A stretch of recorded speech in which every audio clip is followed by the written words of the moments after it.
minutes until showtime.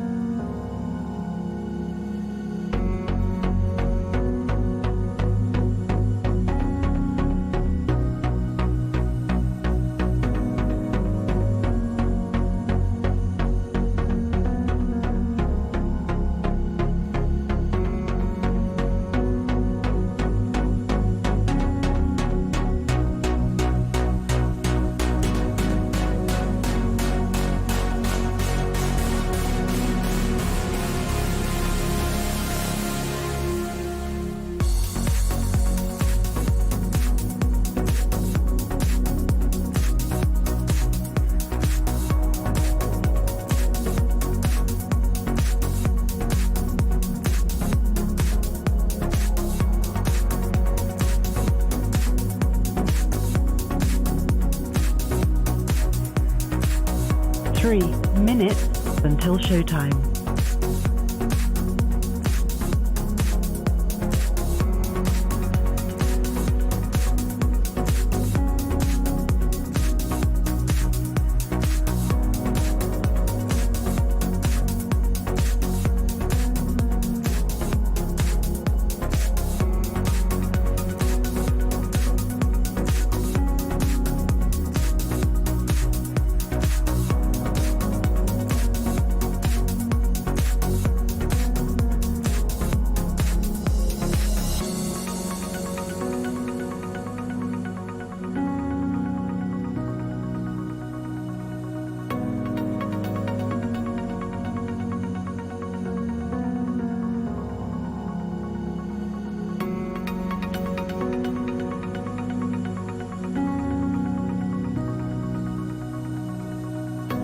2 minutes until showtime.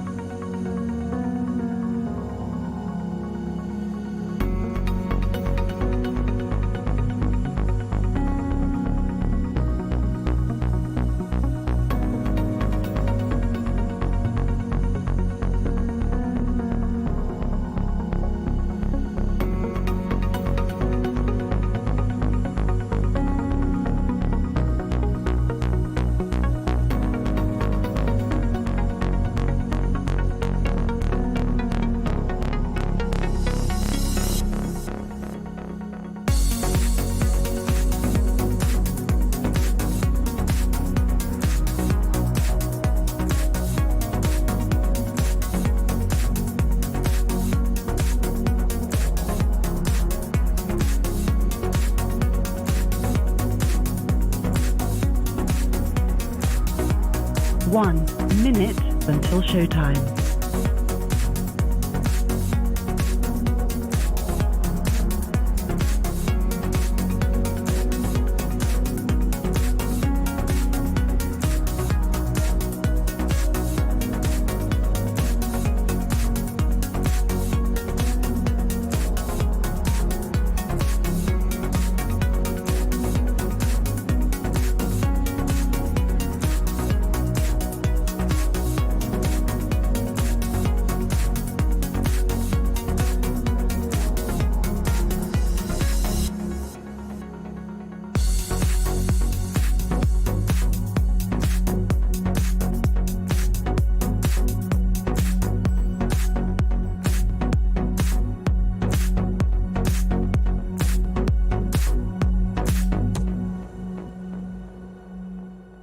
'Your show will go live in 5 seconds. 4, 3, 2, 1. Insurrection, obstruction, indictments, civilly liable for sexual abuse. The one man responsible for all that could be sitting in a prison cell on election day and still be elected commander-in-chief for these United States. That man is beholden to Putin, weakened NATO the last time around, and is currently tying himself to wealthy Saudi oil money. He enriched himself when government stated his properties. He campaigned on wanting to use government to go after his political rivals and wants to expand executive power. If Donald Trump is reelected, our nation is lost. So let's roll up our sleeves, get to work, and tell the MAGA folks no more before it's too late.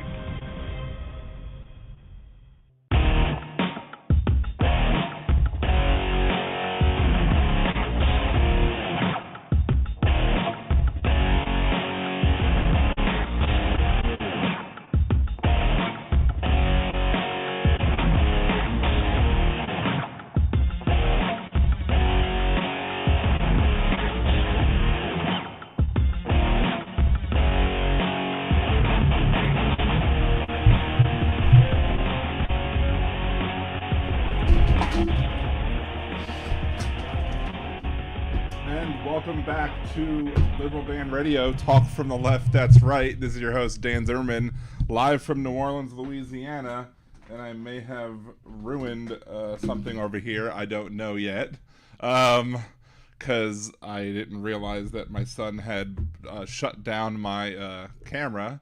And then when I came back to get my camera unshut, I knocked over my water. And it is now all over this monitor that I was planning on using for my son to game. So, you know, we'll see what happens. So I'm going to move this over here for the moment to get it out of the way, and maybe hopefully it dries out. But, anyway, what a great start to the show. Anyway, to join the conversation, it's area code 914-803-4131, 914-803-4131. Of course, you could always join us in the chat at liberaldanradio.com, which brings you to the YouTube chat. If you're listening on blogtalkradio.com, just come on over to YouTube. I know the other Joe from the other day doesn't want to have to come over to YouTube, but too bad. This is where I'm putting my focus, is on the YouTube channel. Blog Talk Radio is just a tool that I'm using to take phone calls and as a soundboard. So if you don't like it, on you. Anywho, if you're listening after the live podcast, if you're listening, you could always leave your comments on the show thread at liberaldan.com, on facebook.com/liberaldanradio, on Twitter at liberaldanradio, and here on liberaldanradio.com as well, on the episode thread as well. A bunch of stuff that we want to talk about today. We've got the death of Norman Lear. We've got new information about Israel and me being right yet again on the Israel-Hamas conflict. And we also have the topic of guns in America, our obsession with guns, or I would say our refusal to deal with guns in this country, but it's in reality, it's the refusal of the Republican Party to deal with guns in this country. Ooh, almost tried to kill that monitor even more as I'm trying to get it out of the way.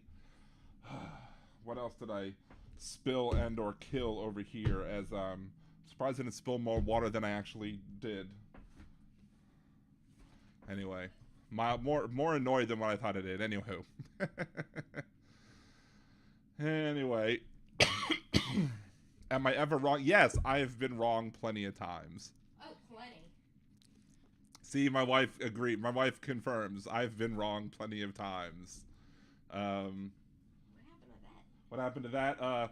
Thomas had closed my camera for some reason, so when I went to go open my camera and bring my arm down, I knocked the water over and fell, and the water spilled on this, so hopefully I didn't ruin that monitor. Yes, so I'm mildly annoyed and I'm trying to hide it, so I'm just laughing through it at this point. But yeah, you're wrong. About what? Give me an example of, I guess the last relationship I was wrong, right? Uh-huh. I mean, there's been plenty of things. I was right about this relationship, though. Mm-hmm. Yeah, I don't know if I was. Maybe I was wrong about this one, too, then. Neener. So, I do want to say one thing about that call last time, because a lot of times maybe I gave him a little too much rope or whatever, but one of the things that bugged me the most about what he said was not necessarily the xenophobic, because that's not a surprise, that's not a shock. I mean, we all know that many conservatives are xenophobic. We all expect that many conservatives are going to throw xenophobia out there and going to take a stance that's going to be anti-immigrant, that's going to not just be eventually it's going to get to the point where it's not just that they're against immigration that is in violation of our border policies, but it's against immigration as a whole, regardless of whether or not, because they don't want to, they clearly the person was stating lines that were supportive of a white nationalist background, but the guy was talking about things that was pretty much like, you know, when he said something about how he wouldn't treat somebody who was like a step sibling or like an adopted sibling or something, or adopted family member or a step family member, hey Rose, as somebody who is a real family member, as somebody who is the same, you know, that's the thing that really just gave you the picture of how that individual views life and how that individual just treats people in general. Like, there are people who are blood family members who are terrible.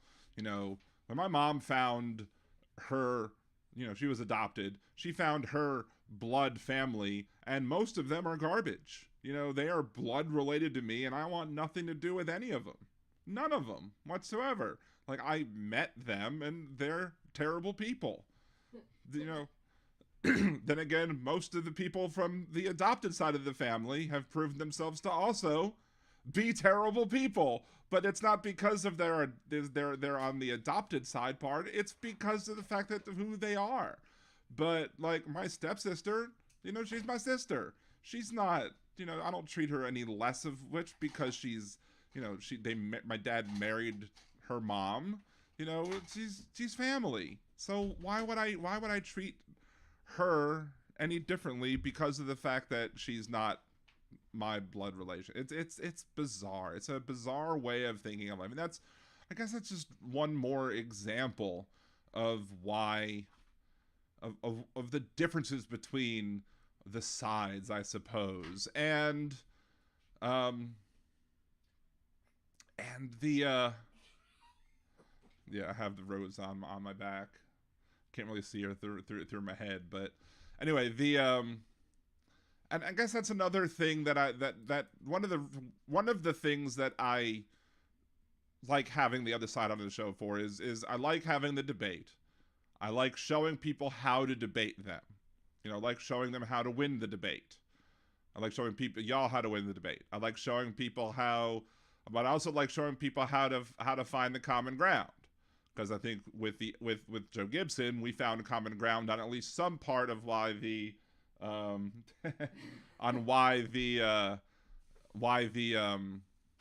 you know, the abortion regulations in Ohio and Louisiana and Texas and all those other areas are overly intrusive.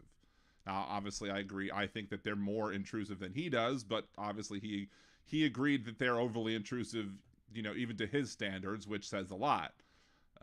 The other Joe wouldn't admit that, but you know, one of the other things is just when you can shine a light on how horrible they are, that helps to win the battle. When you can show how horrible these people are, it helps, you know, the cockroaches scurry away, I suppose.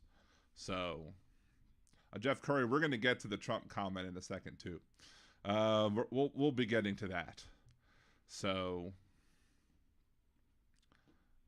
and here comes Cattail. Oh, the cat went away.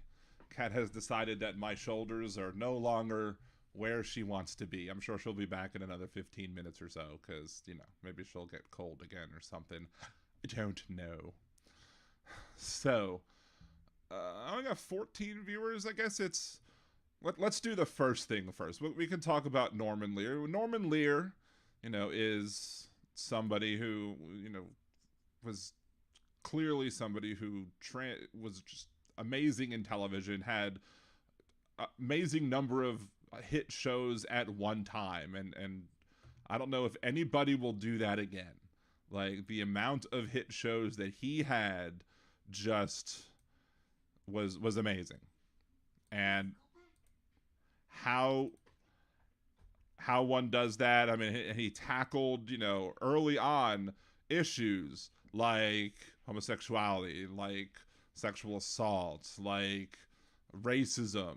You know, he was able to make the bigot into the clown and make everybody, you know, think, okay, this guy's views are antiquated, to make him look antiquated and make people challenge his antiquated views. So that was a wonderful thing about it. But one of the things that it just reminded me of is the fact that usually when I would go home, we back up north and to Baltimore and to Delaware for Thanksgivings, we would, me and my cousin Bill, if you're familiar with wrestling, Bill Apter is well known within professional wrestling circles. Me and my cousin Bill would sing a song together, and so he came down here when WrestleMania was last here in New Orleans, and one person put on a show, put on a little show that featured him there, and so my cousin Bill gave, did his shtick, did his spiel, and he asked who could do an imitation of one of the wrestlers, and I did it. I raised my hand and I did the imitation of one of the wrestlers, and he was anticipating that I would raise my hand and do the imitation of one of the wrestlers because he also wanted me to get up there so that we could sing the same song together. And this is on my nerdydan.com channel. But here is me and my cousin Bill singing the theme song to All in the Family. And if you're watching on headphones, you may want to lower the headphones a bit because I get pretty loud because it's me doing the bit of Edith. So here we go. Oh, the way Glenn Miller played songs that made the hit parade. Guys like us, we had it made. Those were the days, and you knew the year was Guys was guys and men was men. Mr. We could use a man like Herbert Hoover again.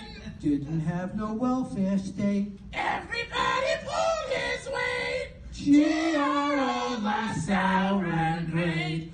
Those were the days. So there you go. There's me and my cousin Bill singing the theme song to All in the Family. And it was we did it once just randomly. Like, I think he started singing. I don't know when he started singing it. Oh, the way Glenn Miller played. Yeah, it was Cassie was like, that's the best part of family vacation time. And I don't know. I remember, I think we might have been at my, for 1 year, we might have been at my Uncle Steven's house. And I think he just randomly just started. I don't even know if it was that Thanksgiving one. I think it might have been for something else that year. And I think he just randomly started singing it. And I randomly responded with the Edith part, and nobody expected it, and everyone died laughing. So, anywho. So there's that imitation. That you can find that on my nerdydan.com channel. There's also my imitation of Louis Armstrong over there as well, and some other things on top of that. So go subscribe to that channel over there if you want to see my nerdy content, which goes above and beyond simple gaming and other nerdy content. I also post some of my karaoke stuff up there as well. So, anywho, one of the things that when they did that thing where it was what's her face? Who was the last? Marissa. What's her face? Yeah, that thing with Marissa Tomei when she did Edith on the redo or the live example of All in the Family, and she started singing Edith's part. I was like, I can do better than that, and I posted that to Facebook, and someone was like, really? And I posted it as a comment, and they were like, oh my god, you can do better than that. So anyway, so there was that. So may his memory be a blessing. So the next part, I should have just kept YouTube open, because the other thing I wanted to load up is we do have another clip to bring up, which is pertaining to the Donald Trump thing. As you remember, we do have some oh, that's weird. That's the wrong channel.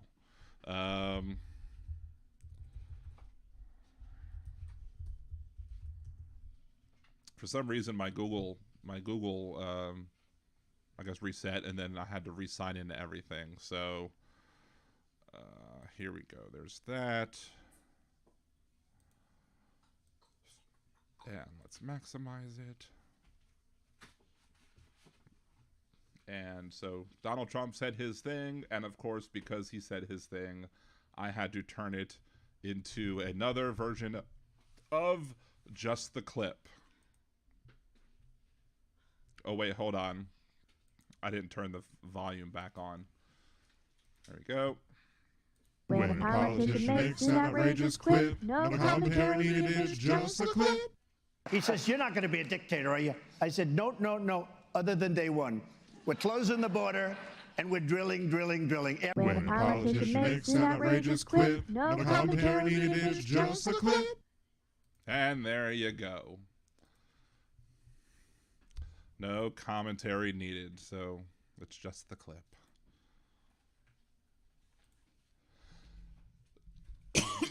Excuse me.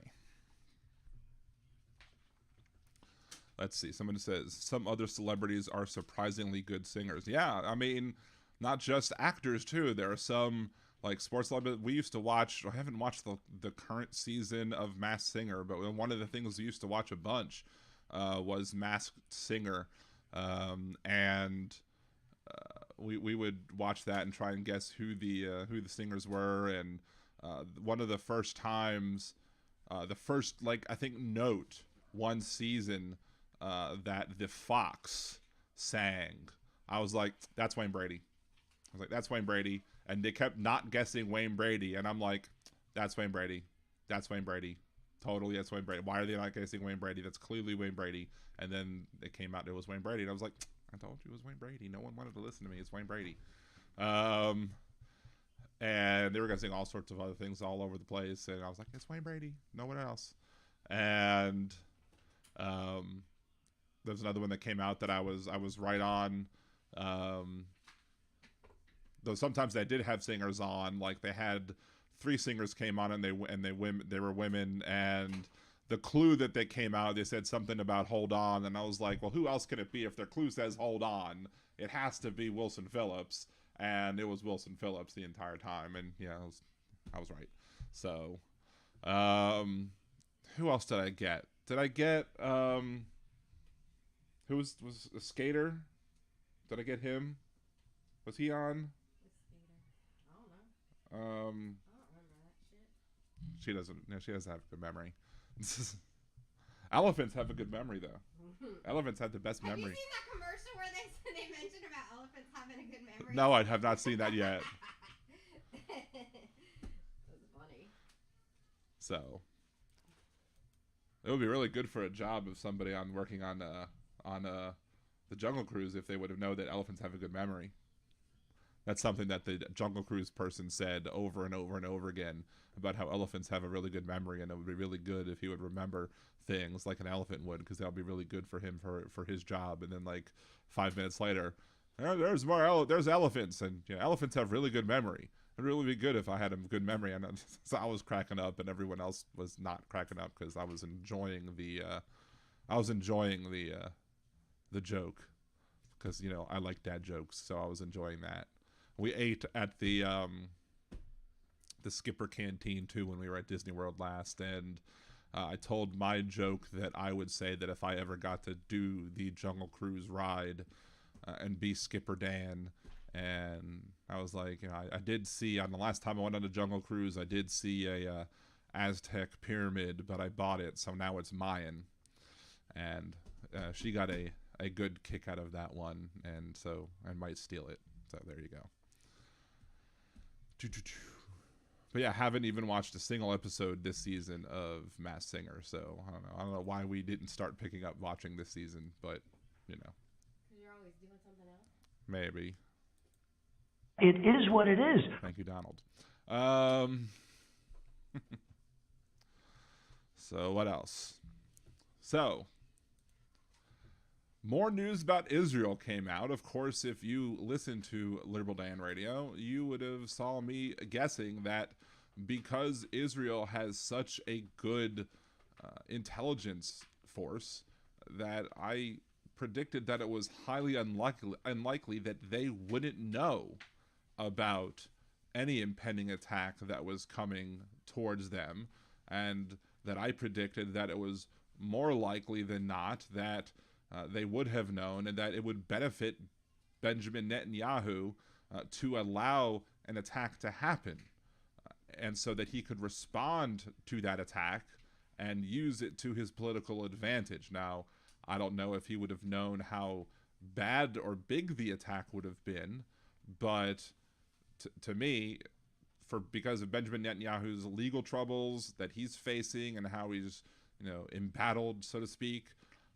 to me, it was like a no-brainer that facing the political troubles that he is, and knowing the type of person that Benjamin Netanyahu is, and basically being the Israeli version of Trump, that it would behoove him to allow a Hamas attack to happen and then react to it.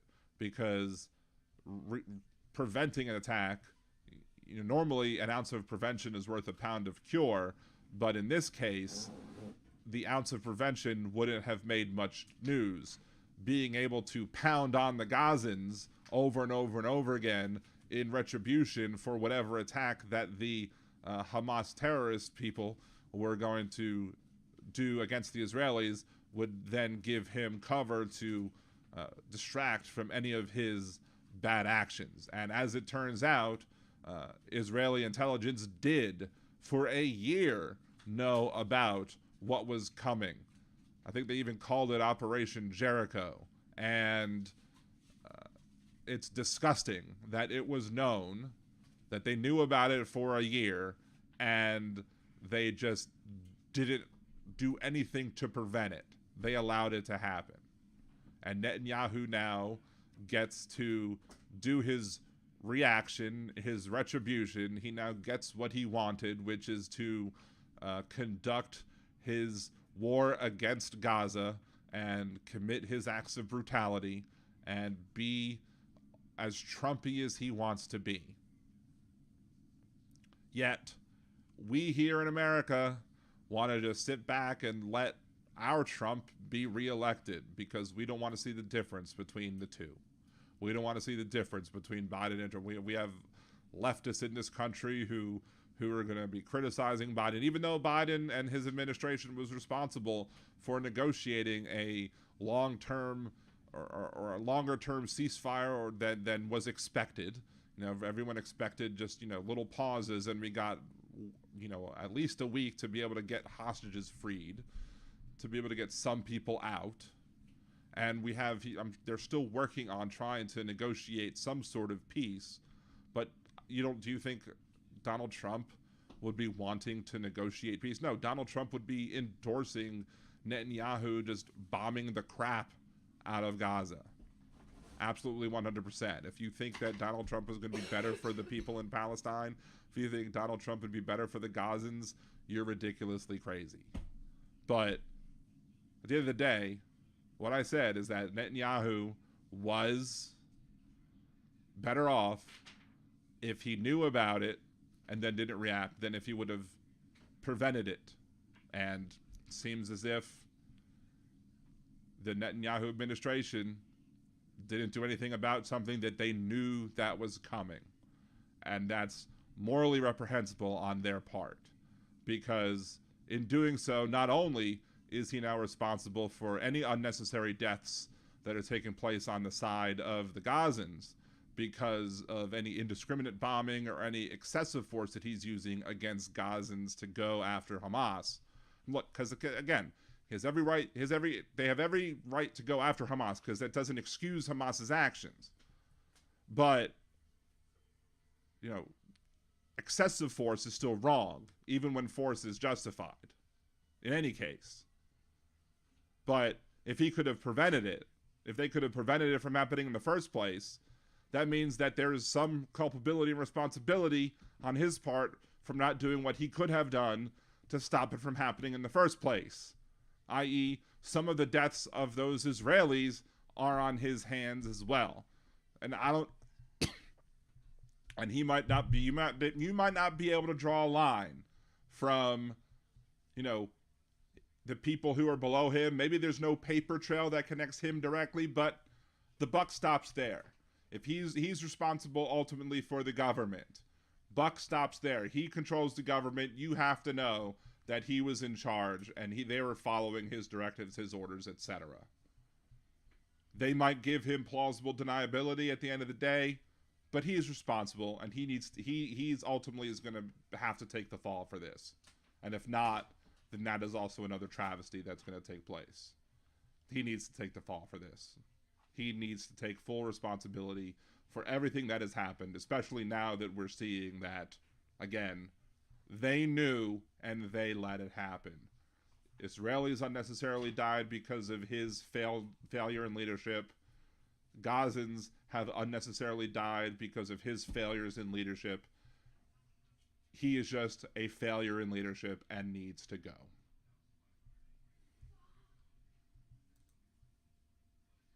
Anyway. Oh, Jesus, what? I just looked over to the thing and I saw bankers. What are you talking about now, Gibson?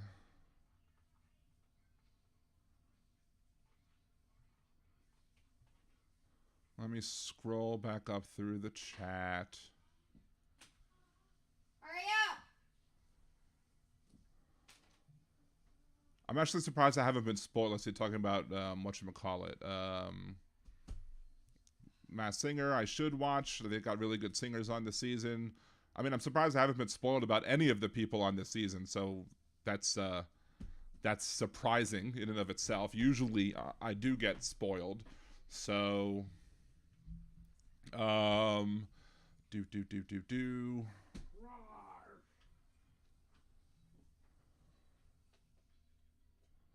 This libertarian, yeah, I don't know. I think they knew about it. Let's see. They let it happen. They wanted this exactly. Shall I have that uncle? He's huge St. Louis Cardinals fans. He went to a game, didn't realize it was Gay Pride Day. He said he'd never be a fan. Oh, jeez. Gibson Media. Hello. I'm surprised. I wouldn't be surprised if Mike blocked you, Gibson. The bankers and investors are salivating over the eventual contracts to rebuild the whole area, and military-industrial complex is salivating over this all. Well, the military-industrial complex is probably salivating over anything that's being done because the military-industrial complex loves their money. Everything is about money, money, money, money, and that's one of the reasons why, you can't get anything done. About Washington being there, because you have the situation where you have, like in Congress, you can't cut spending to the military, but it's not really cutting spending to the military, it's cutting spending to the military-industrial complex. You have situations where tanks and jets are bought that the military doesn't even want because the people who are elected want to, I told you Rose would be back. The military-industrial complex wants to, I don't think it's even exactly 15 minutes since it's Rose said would be back. The military-industrial complex wants their money, and they need to repay their campaign contributors.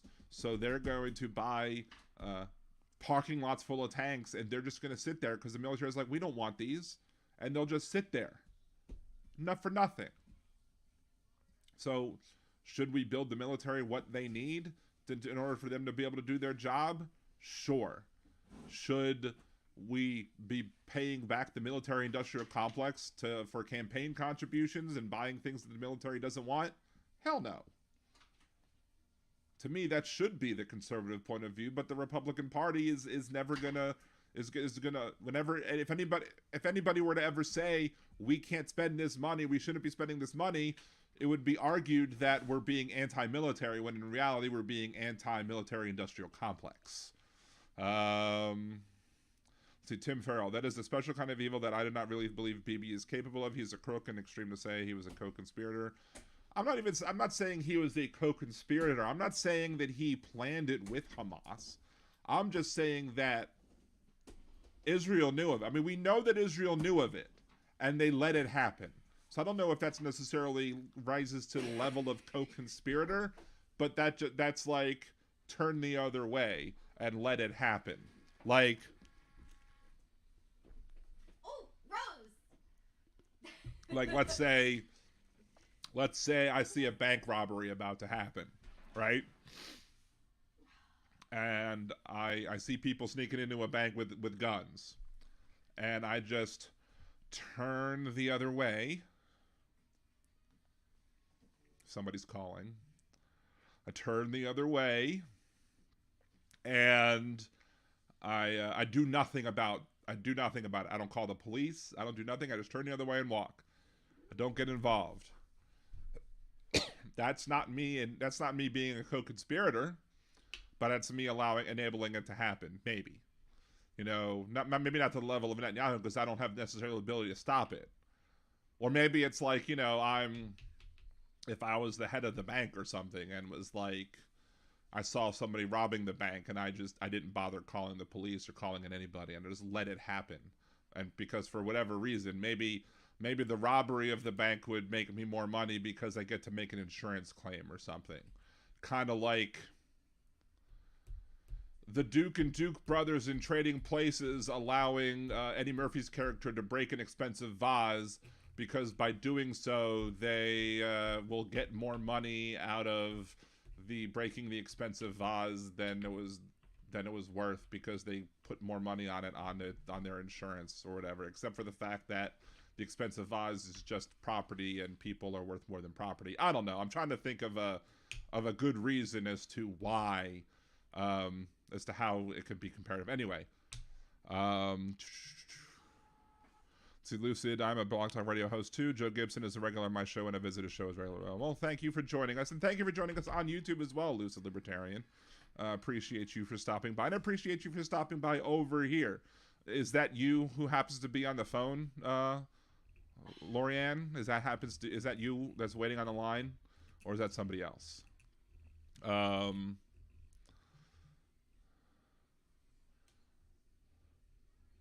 Let's see. Gibson, no way these Hamas supporters need their citizenship. I don't know. Well, I talk about the people here who are supporting Hamas, Gibson, who need to have their citizenship revoked here. Actually, Gibson, in 1948, there were two states created. There was one called Palestine, one called Israel. The creation of Israel created two states. Technically, there should still be two states. There should be one called Israel and one called Palestine. And the one called Palestine should make up the Gaza and the West Bank, and Israel should make up the other parts. Unfortunately, when Israel defended itself, when the Arab states attacked and Israel successfully defended itself, Israel didn't take over Gaza or the West Bank. Jordan took over the West Bank, and Egypt took over Gaza. And they should have given the land back to the Palestinians at that time and allowed Palestinians to have their own land. But they didn't, and not many people talk about that part. Well, no, it's not you, Wes. It's somebody calling in from Skype via Blog Talk Radio. So there is somebody.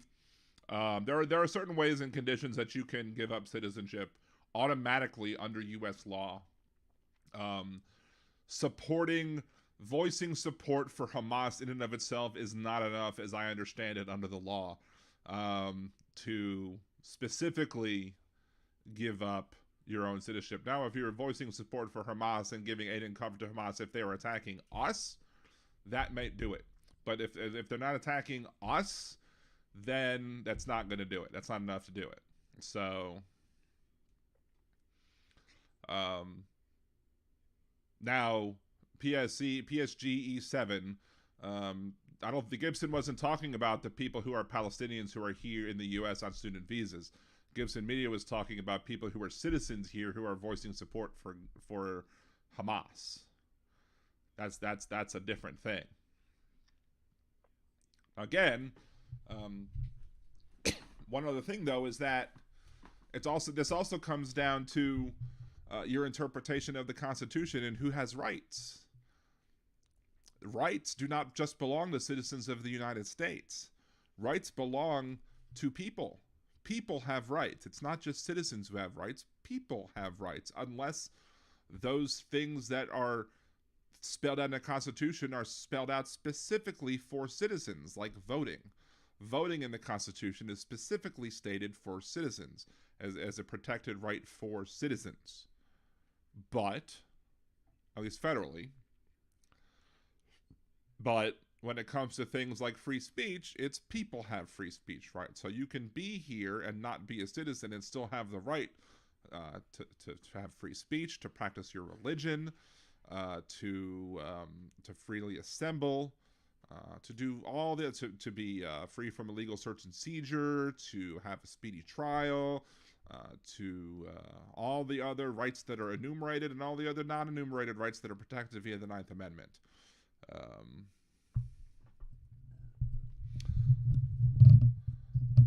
Let's see. Not many people talk about the grave security risk that intransigent Palestinians pose to the state of Israel in refusing to recognize its right as a sovereign nation to exist. One of the reasons that that's one of the reasons why a lot of the Palestinian people are not Israeli citizens is because in order to be an Israeli citizen, you have to agree that the right of Israel, you have to agree that Israel has the right to exist. Gives it the right. The Constitution does not apply around the world, but the Constitution applies here. So if you're here in America, in the United States, and regardless of where you're from, if you're here, you have rights, and you are under our jurisdiction unless you are like a diplomat. Hey Kimchi, how's it going?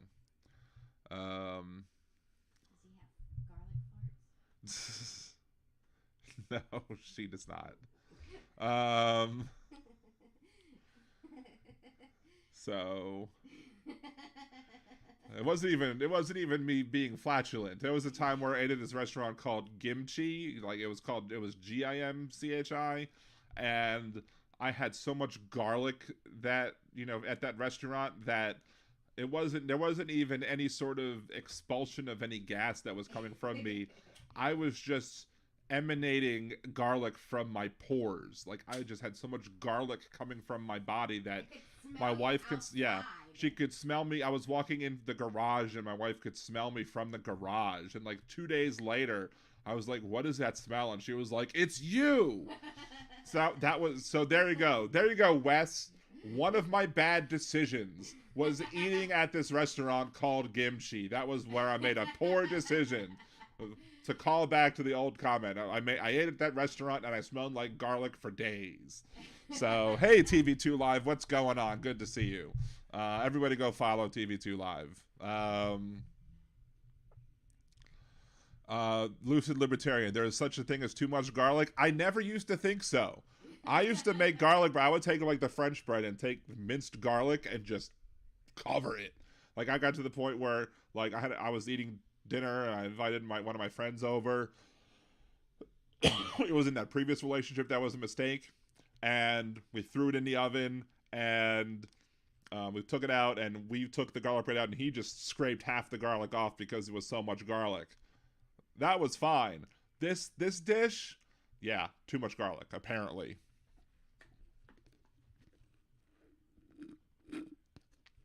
So anyway, eating too much, that was too much garlic because when you smell for garlic for 3 days straight, that's not a good thing.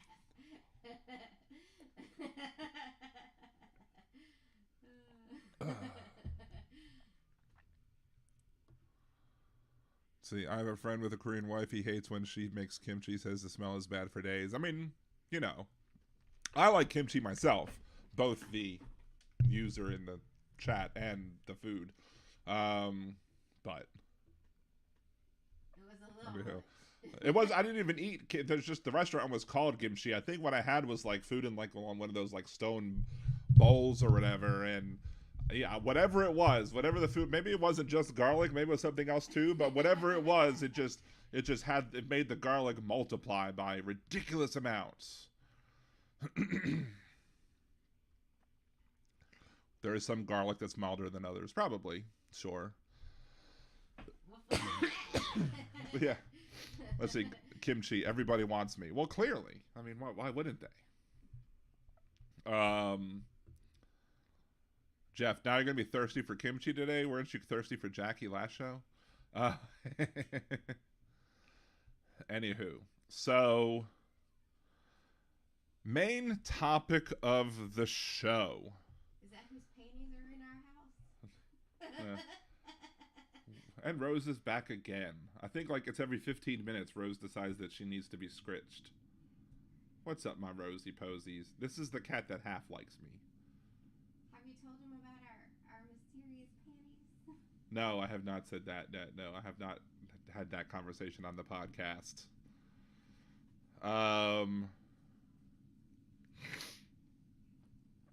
Anywho, so main topic of the show is the militia is not well regulated. So let me see if I can pull this up here. Let me. I was gonna do a lesson. Do something a little software development lesson on top of that. Let's. Oh boy. I know. I was gonna not make it too horribly. Why is this that small? That's what she said. File new. Don't save. It's weird. I don't know why it's doing this.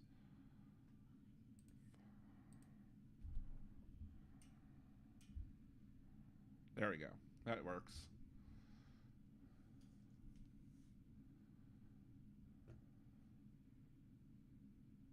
What's up, Jojo Mojo?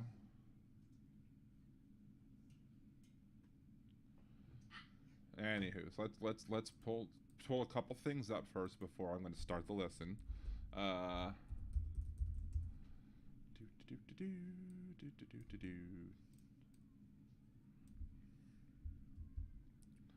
We're going to do that.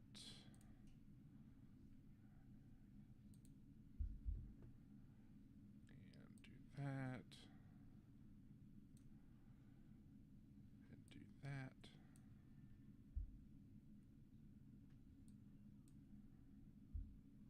I don't know why it's not letting me. There we go, that's good enough.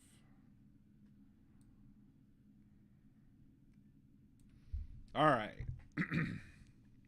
Yes, the kitty paws are clawing into my shoulder at the moment. It hurts a little, but I'll deal with it because it's probably one of the only times that I get any sort of kitty love is now when I'm doing my podcast and she decides that laying on me is okay, so I'll take it. Hey, at least she hasn't bitten you. I know.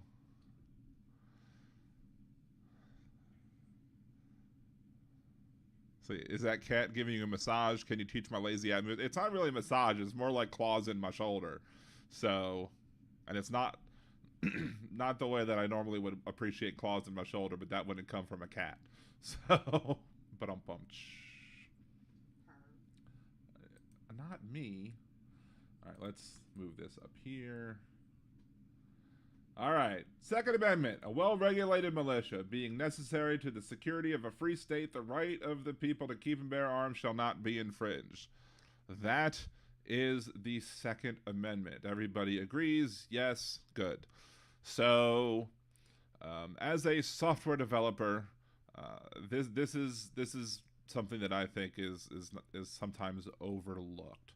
So, a well-regulated militia being necessary for the security of a free state. So there's that. That's the first clause. And then you have the second clause, the right of the people to keep and bear arms shall not be infringed. So a lot of times in software development, you'll have like an and. So in order for the second part to be true, in order for the whole thing to be true, if you have an and, I should have a different thing here. So if you have an and, that's terrible. I should use it. There we go. That's too thin. That's what she said. It's probably too thick. That's what she said.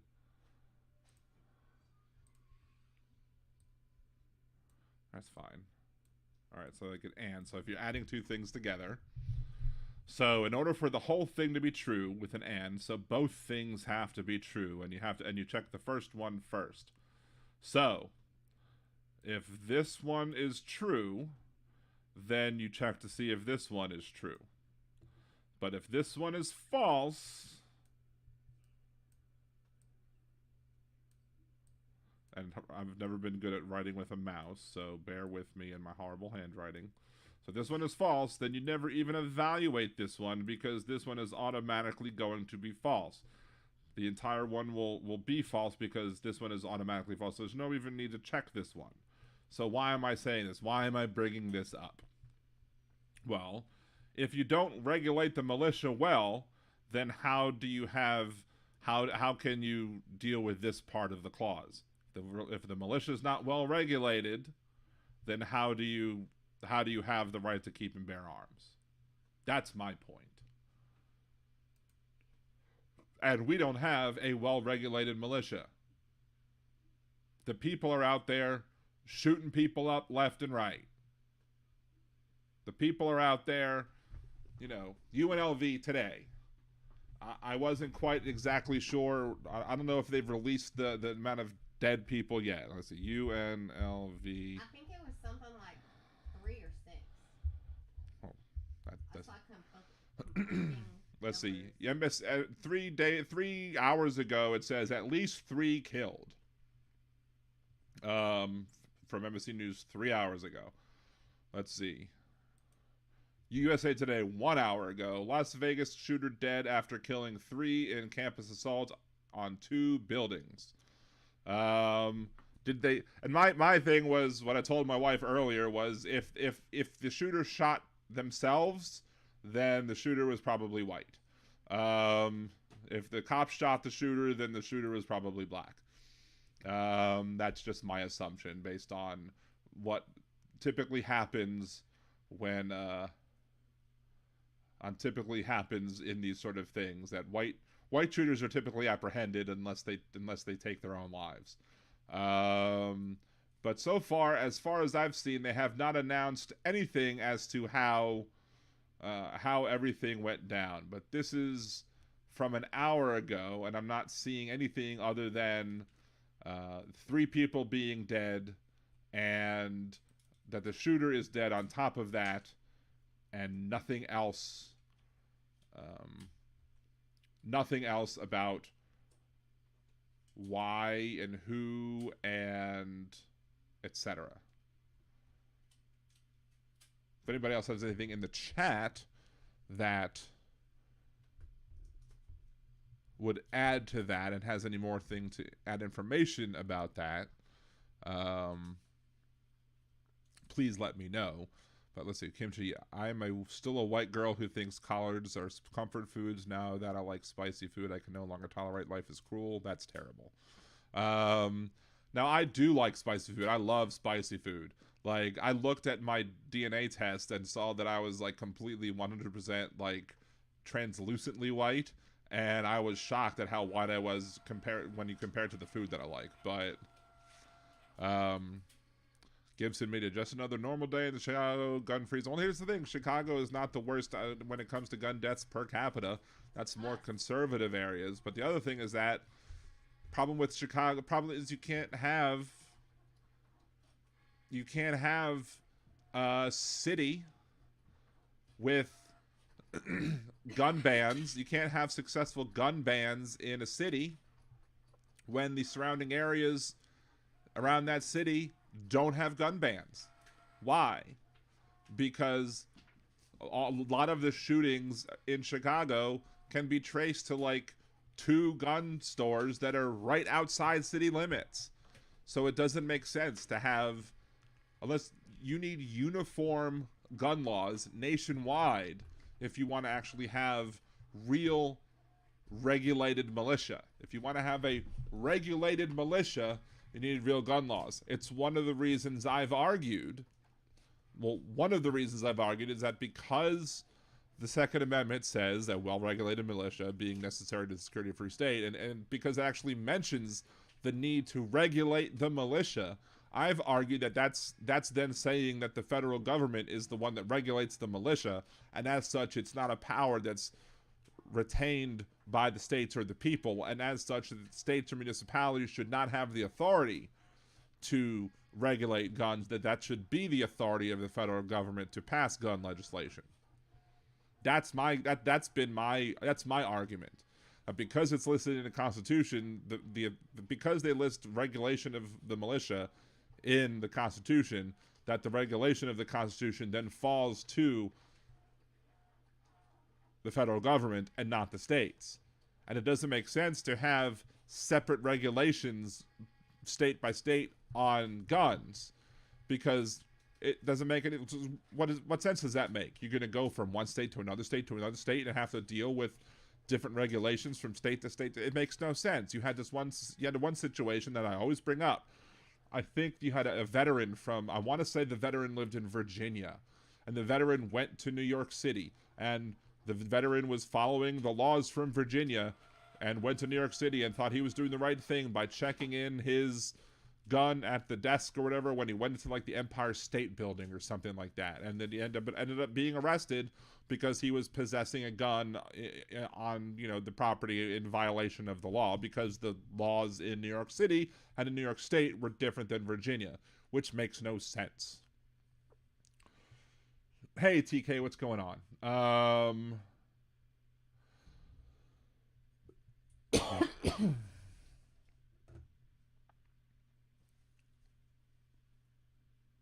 Let's see, scroll back.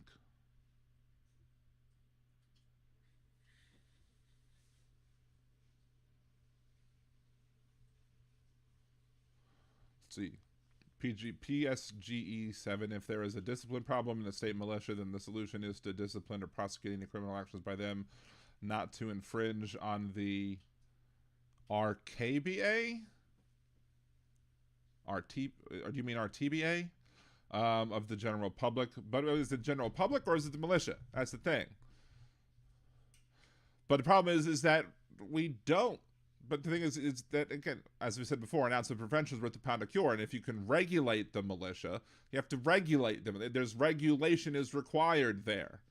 You need to have regulation.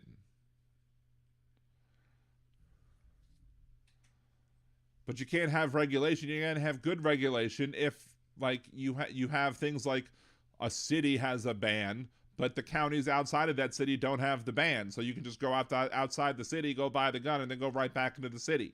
That's why the bans don't work, because they're not uniform nationwide. They're not even uniform state-wide. And of course, Gibson Media says, no way, states' rights trump any national law. First of all, that's not true because of the supremacy clause. If the federal government is given the power by the Constitution, then it's not a power that is retained by the states or the people, because according to the 10th Amendment, the power is not delegated to the United States by the Constitution, nor prohibited to it by the states, or preserved to the states respectively or to the people, meaning that the powers that are delegated to the United States by the Constitution are not given to the states. Also, the enumeration of the Constitution of certain rights shall not be construed or denied or disparaged others retained by the people. Rights belong to people. Powers belong to the states or people. Again, no such thing as states' rights.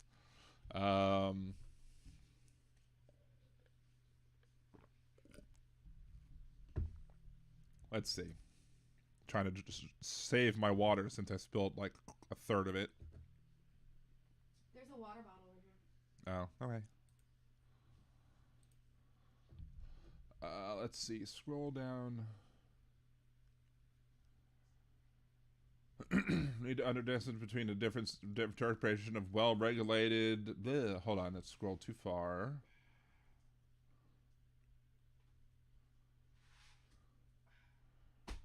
Is far different than what well-regulated meant at the time of the Second Amendment writing. Well, I mean, words do have meaning, but meaning of words, that's the thing. If the writers, if the authors meant to have the words mean what they wanted us to have them mean, then they should have explicitly stated what they should have meant in the Constitution themselves and not had us guess. Because, English is a horrible language and words can have several meanings. So if they wanted to be specific in what it meant, then they needed to spell it out specifically and not have us try and interpret what they were saying.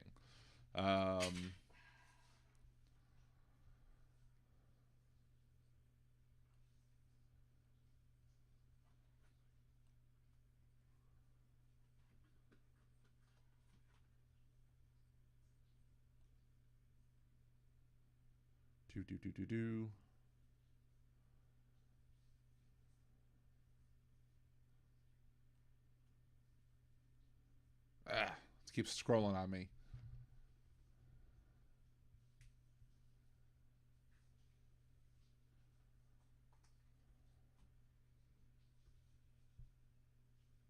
Militia was comprised of any of age male capable of being called upon for defense of the state. So, but is it capable of, or was it when you were called upon for defense on the state? So were you able to bear arms at all times, or just when you were called upon?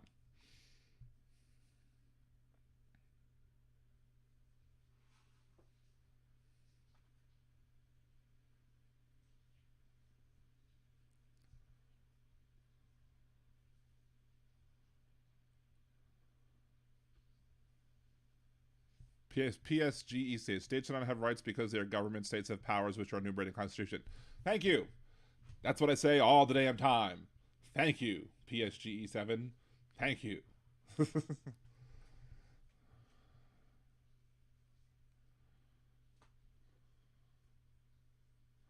How could the founders know how the same words would have different meaning 200 years later?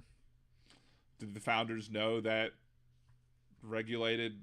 did regulated have several different meanings? There are words that have several different meanings, like, back then, I'm sure. I mean, did the word redact mean two different things back then as well?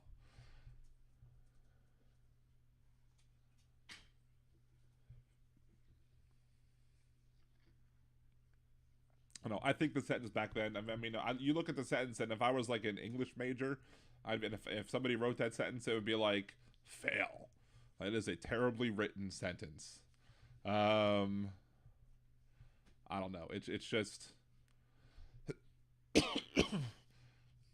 because, like, if you look at the rest of the Bill of Rights, like, let's just look at the rest of the Bill of Rights and see how they're worded.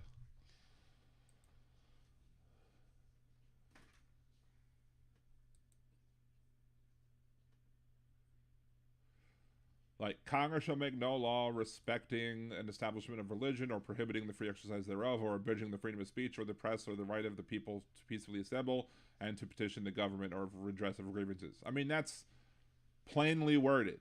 That's plainly worded. Third Amendment. No soldier shall in time of peace be quartered in any house without the consent of the owner, nor in time of war, but in a manner to be prescribed by law. That's plainly worded. Fourth Amendment. The right of the people to be secure in their persons, houses, papers, and effects against unreasonable searches and seizures shall not be violated, and no warrant shall issue, but upon probable cause, supported by an oath or affirmation, and particularly describing the place to be searched and the persons or things to be seized. That's plainly worded.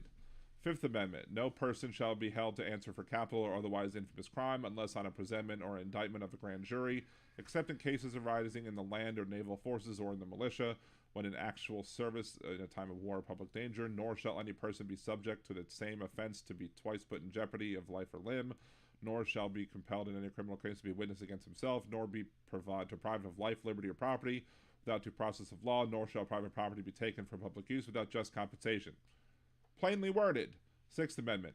In all criminal prosecutions, the accused shall enjoy the right to a speedy public trial by an impartial jury of the state and district wherein the crime shall have been committed, which district shall have been previously ascertained by law, and to be informed of the nature and cause of the accusation, to be confronted with the witnesses against him, to have compulsory process for obtaining witnesses in his favor, and to have the assistance of counsel for his defense. Plainly worded. Seventh Amendment. In suits at common law where the value in controversy shall exceed $20, the right of trial by jury shall be preserved, and no fact tried by jury shall otherwise be re-examined in any court of the United States than according to the rules by common law. Plainly worded. Excessive bail shall not be required, nor excessive fines imposed, nor cruel and unusual punishments inflicted. I mean, it's subject to interpretation as to what is considered a cruel and unusual punishment and what is an excessive fine or what is excessive bail, but plainly worded. Ninth Amendment, we've already seen the Ninth Amendment. 10th Amendment, we've already seen the 10th Amendment. So of the first 10 amendments, the 9 of them are plainly worded and understandable in today's English and I guess in the English back then. But for some reason, the words of the Second Amendment are somehow magically were different back then. Like, that's the thing I have a problem with.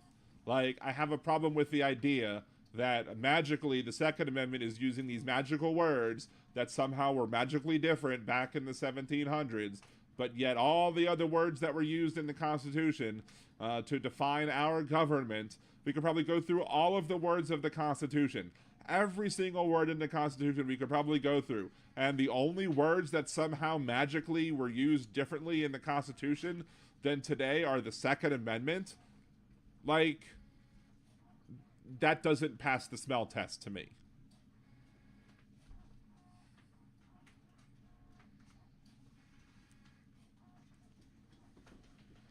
Let's see, Gibson. Columbia versus Heller, courts have ruled that the right of individual citizens to bear arms existed only within the context of participation in the militia. And in Heller, Scalia said that there is the ability that the Constitution does allow for the regulation and restriction of certain firearms and certain guns. There are certain regulations that can be put in place, and Scalia says that.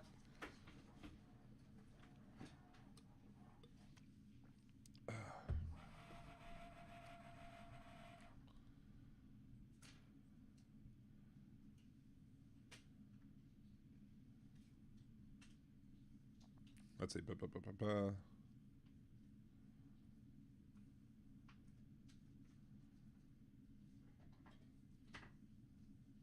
Here's the thing, Gibson. Again, you're bringing up the Federalist Papers.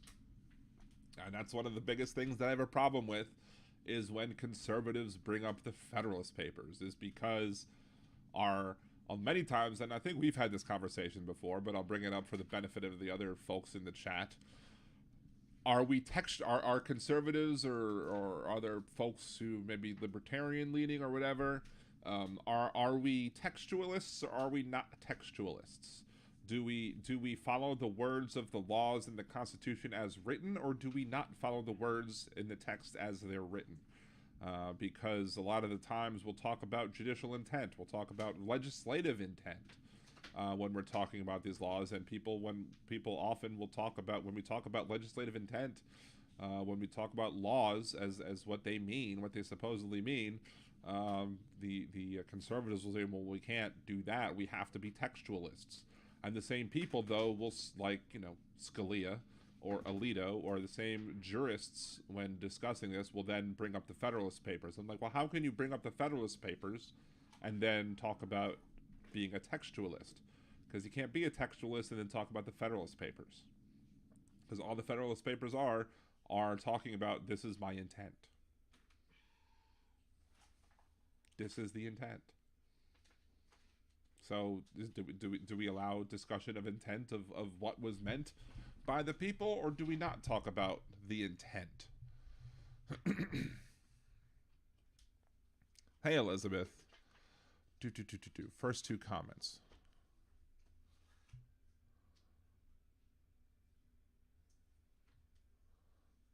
It was meant to allow individual states to be able to call to militia because the regular army is not allowed to intervene in domestic law enforcement. National Guard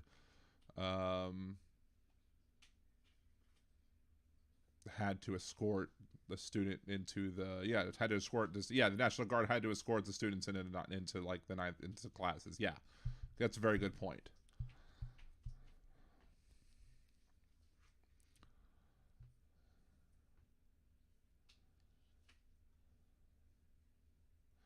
Lucid libertarian, gun control has historically been racist and isn't all that much different today. That you raise a very good point with that point.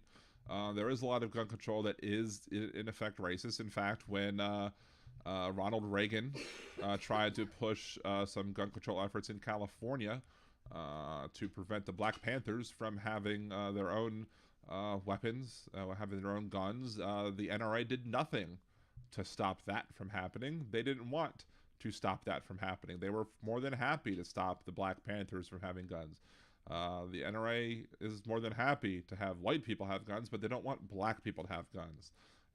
Stop and frisk, the stop and frisk actions in New York City, for example, where, you know, the people stopped, 95% of which were black and brown people. You typically did not stop and frisk a white person. But many times conservatives were the ones who were supporting stop and frisk type laws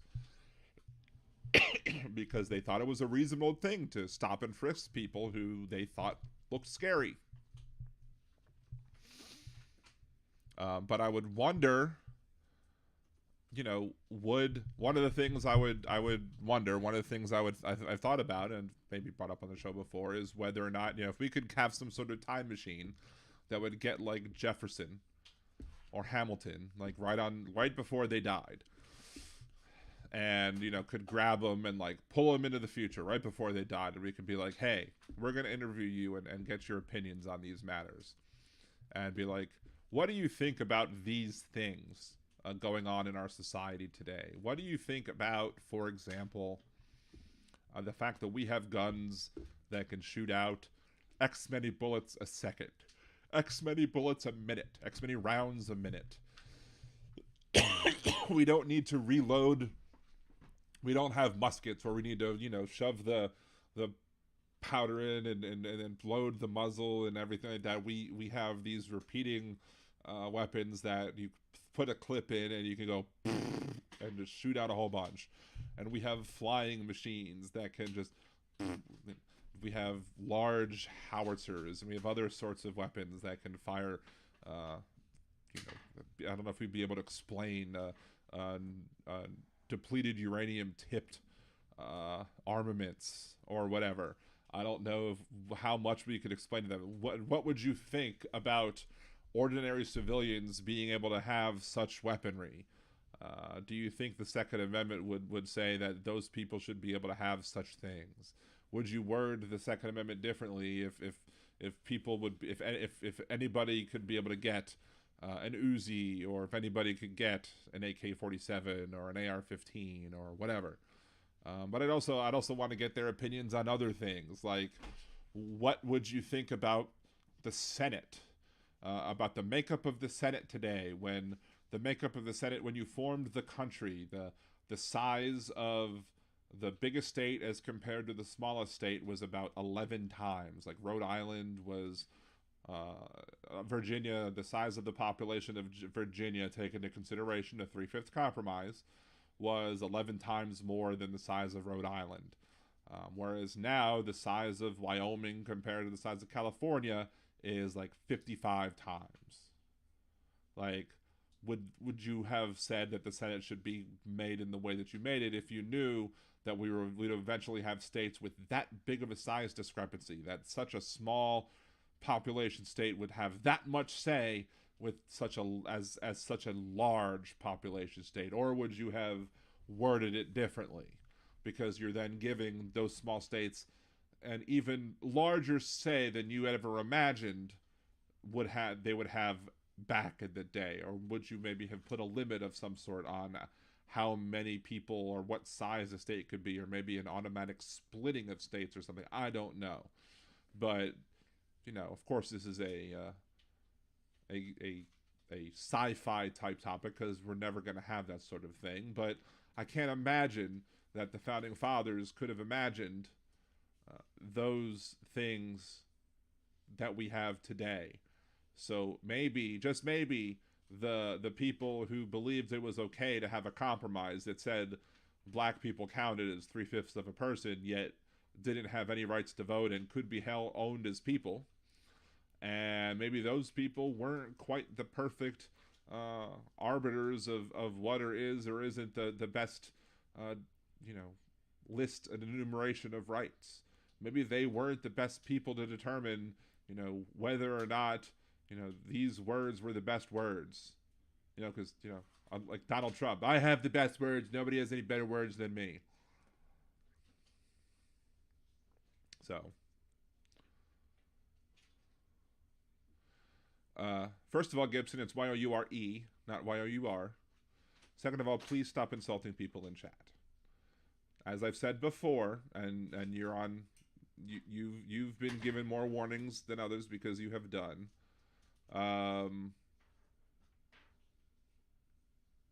Attack the argument, not the person. Mute him. He's been moderated. I have moderators who handle it. Jolie moderated it. So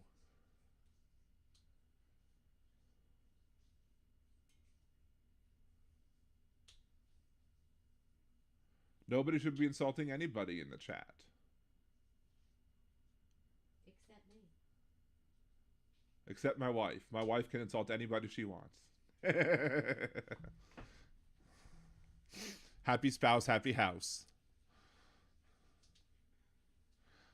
Show reset, Liberal Dan Radio, talk from the left, that's right, liberaldanradio.com. We have 24 likes and 24 viewers, so there you go. Well done, folks. You've liked, but if for some reason there are people who've dropped off the chat, please make sure, if you haven't liked, to go ahead and like the show. If you haven't subscribed, please make sure to subscribe to the channel as well. Follow me over on Twitter, at Liberal Dan Radio on Twitter. I'm also Liberal Dan Radio on TikTok, on Twitch. I'm trying to get my subscribers up, or my followers on Twitch up to 50 followers, so that I can make that my next point. Best thing you could do is to subscribe to the channel, and also to every night go to bed turning on one of your devices, logged into an account, and watch a long video. You don't even have to watch it. You could just turn it on. Don't mute it, but turn it on, maybe a low volume, and just have it watch one of my long lives. Like, I have some 4-hour ones, I have some 3-hour ones, because we need to catch up at I have about 211 hours to catch up with at this point. We'll probably be closer after tonight's show, because if we do a 3-hour show tonight with 24 viewers, there's an average... We have an average view duration for the concurrent viewers of 30, so times 24. We're getting up there because we're doing 2 shows a week. We'll see. But then again, next week, it's highly likely that we're not going to have a Wednesday show. Though I could very well do it from the road. I could do it while driving and just, kind of just talk while not paying. I will drive and you can do whatever, because I am not letting you drive and do that at the same time. Well, I could just be watching the road and just talk. Anywho. So maybe Cassie will drive and I'll just do it from the phone, and we can do a show from the phone, but it won't be a full on well produced show. It'll just be a random show. So anywho, we'll see. We'll see what we do. We'll play it by ear, because we'll be on the road for a good 9-10 hours or so. We're not stopping at Buc-ee's long. Yeah, we're not going to stop it. We'll stop at Buc-ee's, but we won't stop at Buc-ee's long. The hedgehog place. Because I have a date. You have a date with Brendan Fraser? Yep. Excuse me. Anywho, what's sad today is, let's see, going back to the gun thing though.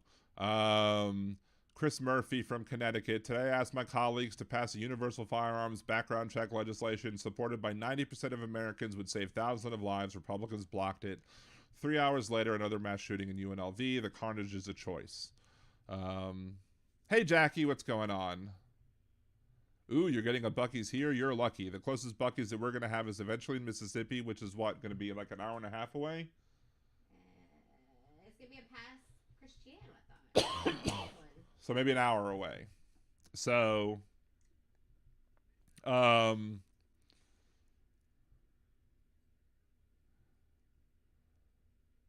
To Elizabeth, there are volumes of precedent to consider strict textualists as a fallacy. Changes were made before the Constitution was ratified. There's that too, but again, my problem with the textualists is that many textualists quote the founders in the Federalist Papers, and you can't be a textualist and quote the founders in the Federalist Papers because that's hypocrisy. Give me that book right there. With this one? Yeah. There you go. But one of the problems I have with Chris Murphy's comment about the 90% of Americans is that it's kind of a, it's not a lie, but it's kind of a misrepresentation of the facts as they are. And it's like the polls. The problem I have with polls. Sure, 90% of people when polled will say we support background checks. But when they don't poll the people and say, do you support background checks and will you vote against people who don't vote for them? Turn the fan on. Here, let me put it more towards, maybe down so it doesn't blow into the microphone so I don't sound like I'm in a hurricane. I don't know, but I'm hot. Well, I mean, I know that.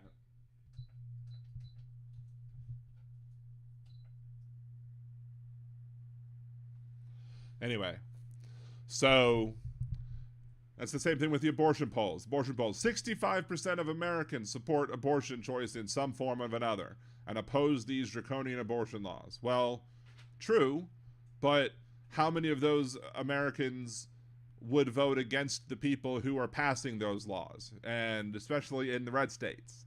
I mean, even maybe a majority, like you go into those red states, like Ohio, when put on the ballot, they enshrined abortion rights into the Constitution. Great, wonderful for Ohio. They got it on the ballot, and they enshrined abortion rights into the Constitution.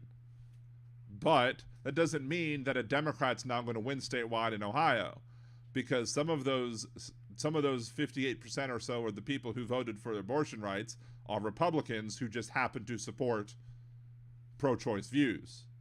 But at the end of the day, when it came down to, do I support pro-choice views or do I support the Republican Party, they're going to end up voting for the Republican who's running, because they're not going to vote against the Republican for the Democrat for the various other reasons why they support Republicans. So of those 90% of Americans, probably a good half of those people who are being polled, maybe a little less, but half of those people that are being polled who support the background checks, who say, hey, it's a good idea to have background checks, are still going to be like, but I'm not going to vote for a Democrat for all these other reasons. So therefore, the Republicans who are in their districts or who are their senators or what have you, who are gonna, who are voting against these background checks, are not afraid to vote against these background checks because they know that the people who want the background checks are not making it, they're not drawing a line in the sand. They're not saying, pass these background checks or you're getting yeeted. They're saying, we want these background checks, but it's not worth it for us to vote you out. So that's the problem with citing the 90% quote.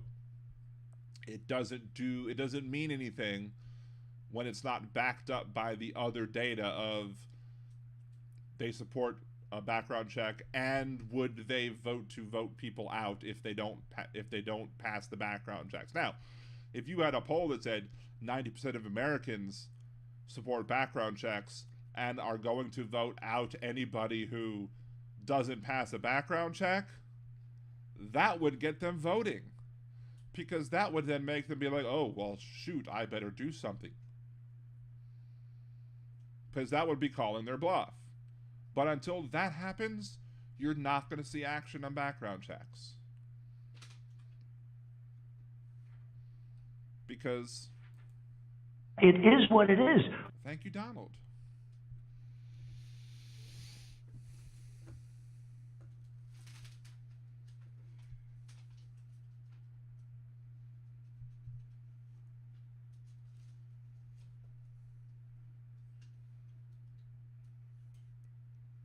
What's up, Cynthia? Good. Thank you for joining. Bicycle Mike, I look for low NRA scores for candidates. That's a good thing.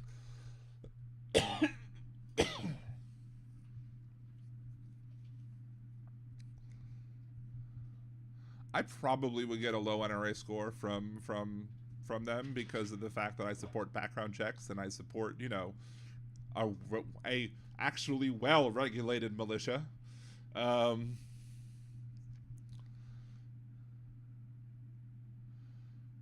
See, wait, Steve, there was a question from Steve. Did I miss the question from Steve? Hold on. Hold on.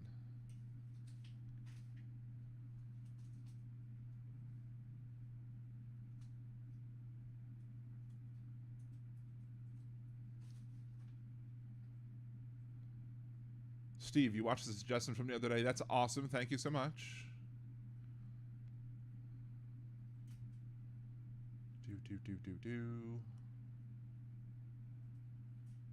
Let's see if I feel like I missed a question from Steve that was supposedly excellent, but I haven't.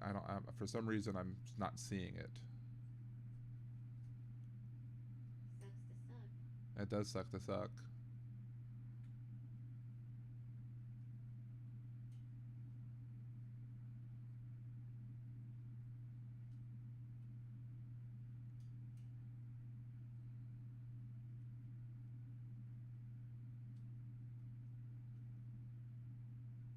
Elizabeth, what's the question from Steve? Because I'm not seeing it. Maybe I'm blind. I don't know. That wouldn't be the first time. Uh-huh. I think I'm gonna sit here every week and do this. Uh-huh. Liberal Dan Radio, now with added trolling from his wife in the background.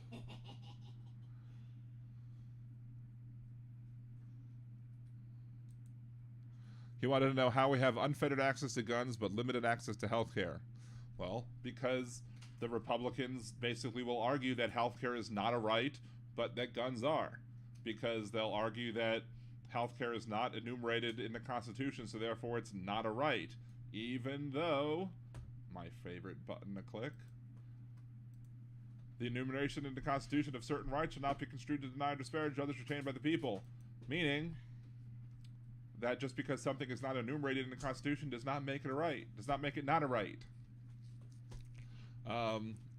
You would think that the right to life, liberty, and pursuit of happiness, as stated in the Declaration of Independence, would tell us that we do have the right to get quality health care, but, you know, they don't seem to want to agree with that.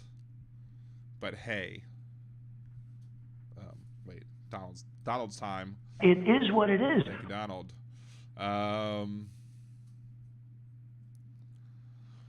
So Kim Chia went to Stuttering John's a few times when he dissed a gorgeous woman. The misogyny was unacceptable. Yeah, when as he docks a few people and like that we know, and I haven't been back since that was said. So I've just have stopped. He's become or is very, very bitter, and I just don't want any part of that at this point. There were no federal gun control laws until the National Firearms Act of 1934. Well, probably because the firearms that he had before 1934 were not a huge, giant threat to the people around everybody. And as technology grew, there became a need for more and more regulation because the technology made it more and more necessary for more and more regulation. Right? The appeal to tradition is not a logical argument. The appeal to tradition is a logical fallacy. Lucid and Liberia, if the Americans want healthcare to be a constitutional protected right, then support and add an amendment to the Constitution. But here's the thing, Lorianne. If there are non-enumerated rights, correct? Will you agree with that statement? There are non-enumerated rights.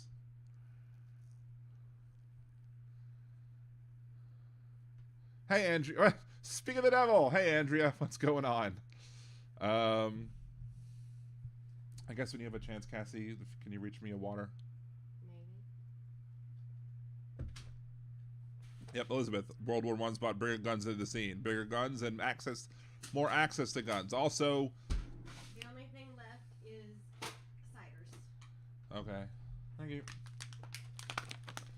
Bigger guns, and not just bigger guns, but you had the ability to mass manufacture things. So as we've grown to be able to manufacture things at a faster rate with, you know, technology, better technology comes mass production. Mass production yields the ability to produce, you know, more bullets, more guns, better guns, more precise guns, yada, yada, yada, ad infinitum. Now, I'm saying technology improvements doesn't necessarily imply that we need regulation, but that they're going hand in hand, because as you create deadlier weapons and as you create better access to these deadlier weapons, more and more people can get them, meaning that more and more people who maybe shouldn't have access to them have access to them. Like, you know, the people who might come up on a background check, for an example, who who might get flagged on a background check, and as such, maybe we should have the background checks to prevent the people who shouldn't be purchasing those guns from having them. Because I would argue that, you know, you have the right to, you may have the right to bear an arm, but do you have the right to sell an arm? Does the federal government have the ability to regulate the sale of firearms, especially if those firearms are sold across state lines? I would argue that that's interstate commerce, and the federal government absolutely has the right to regulate the sale of firearms across state lines.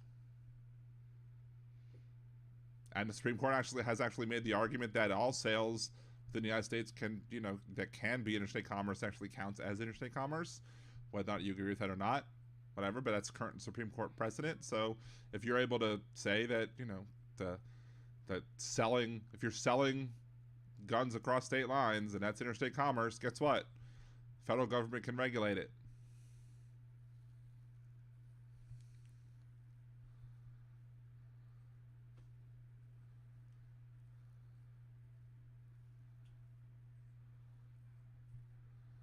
It was perfectly legal for many to own maximum Browning MGs that they brought home after World War I. And look, the people that brought home guns after World War I, I'm not necessarily worried about.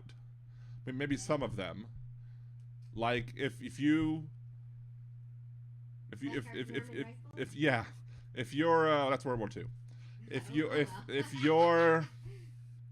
If you're in the military, I'm not necessarily, unless you like are dealing with like a discharge because of a mental issue like PTSD, and maybe then at that point maybe you might there might be an issue of you know, that needs to be dealt with, you know, a psychological issue. But generally speaking, I think that people who served in our military, you know, should automatically have the be trusted with weapons because they're properly trained to use them. You know, maybe on such you know, hey, background check, here's my military ID. Okay, you're good to go. Done. Fine. Or here's military ID, check the military ID against the database. Good, you're fine. That's all I need to show. That's all we needed to scan. There's nothing in your record showing that there was any problems. You're good to go. Done. But should Joe Blow off the street be able to go buy a P90?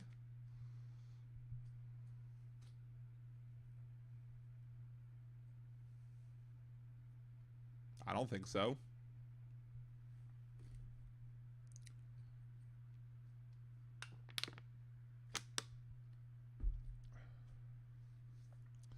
Can I have an A10 Warthog with depleted uranium tips as my weapons? Can I have a howitzer on my front lawn?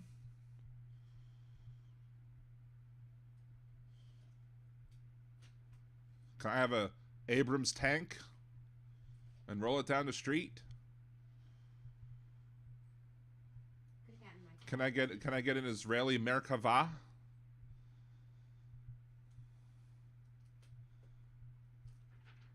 Can I have any sort of arms that I wish? I mean, if there's no regulation whatsoever, if you can't infringe my right to have any sort of arms to bear, then what's stopping me from having any sort of weapon? Why can't I have a nuke? Oh, I want a fire blower thing. A flamethrower? Yeah.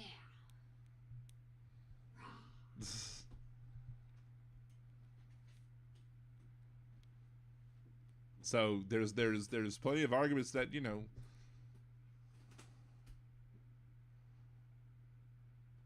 I guess I won't say who would my first target be. Yeah, please don't. Starts with an I. Ends with an L. Ends with a skull.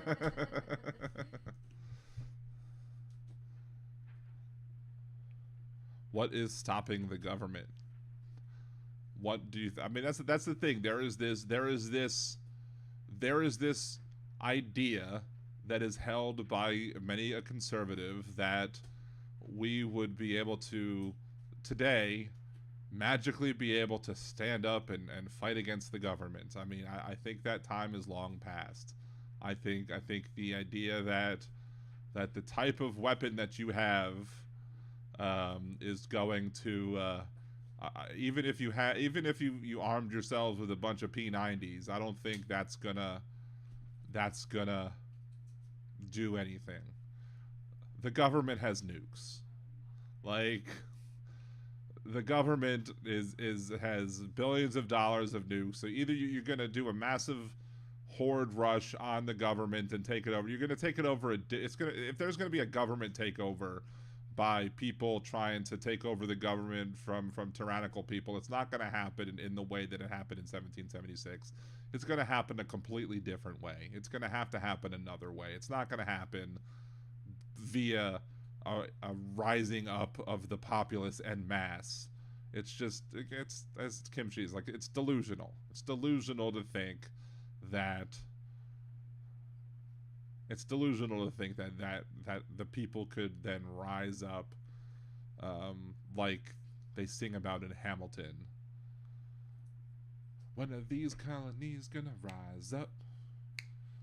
Gonna rise up. Sorry. I mean, you say that's the whole point, but it's never gonna happen. Like, there was the chance. You had the chance. The people had the chance in January 6th, right? They did squat. Couldn't even put together an insurrection on January 6th that was successful. Couldn't even find Pelosi in the building. Couldn't even stop a government proceeding from going forward.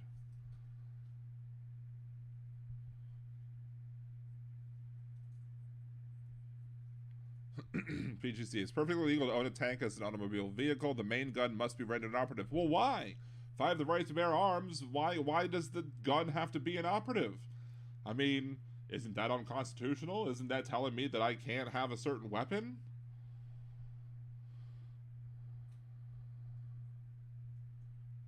Gibson, that was the goal, though. The goal was to stop the legitimate function of government, to prevent a legitimately elected president from taking over.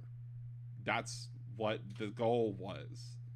Because there was no steal, Biden was legitimately elected president because certain people can't handle the idea that because Trump had rabid followers who went out and went to big super spreader rallies, and Biden had people who stayed home and voted, responsibly and didn't go out to, like, I never went to one Joe Biden rally, yet I still went out and voted because, we don't have to go wear all sorts of things all over. We don't have to dress ourselves up in all sorts of Trump paraphernalia to be politically active. We can just maybe put on one article of clothing, if that, and just go cast a ballot and have that be the end of it.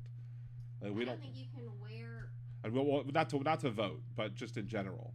Yeah. Like, I don't have to wear Biden paraphernalia 24/7. I mean, sometimes I will wear my No Malarkey shirt on the podcast, but I don't have to, like, go out and wear, like, I don't have to go everywhere I go except for to vote and wear riding with Biden, like, from head to toe with the flag on the back of my van and whatever. I mean, I do have a bumper sticker, but I don't have to do all. I don't have to do all that to prove that, you know, I'm, you know, somebody that I'm just going to cast a ballot for somebody. Yet for some reason, many Trump supporters deny that Biden got many more votes because they didn't see people at Biden rallies. Well, that's because Biden didn't hold big super spreader rallies because he was being responsible during a pandemic.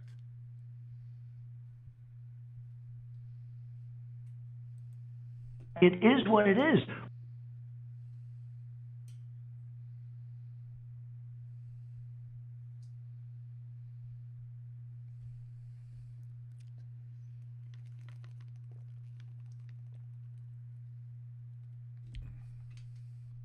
If we wanted to take the Capitol today, we would have taken it. So were you there, Joe?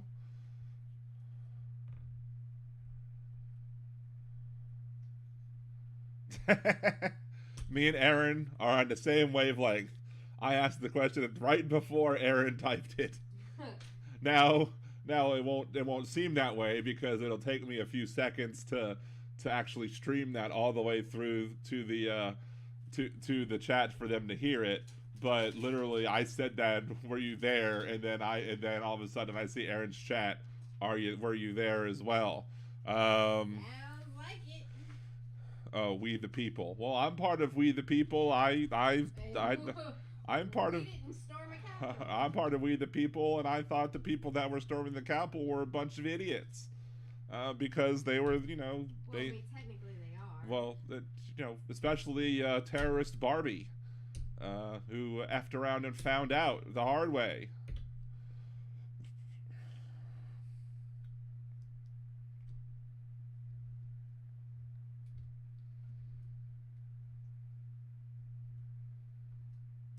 We the sheeple.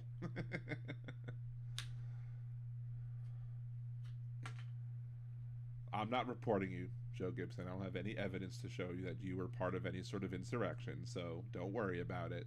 I would. I'm a bitch. I'm a petty bitch.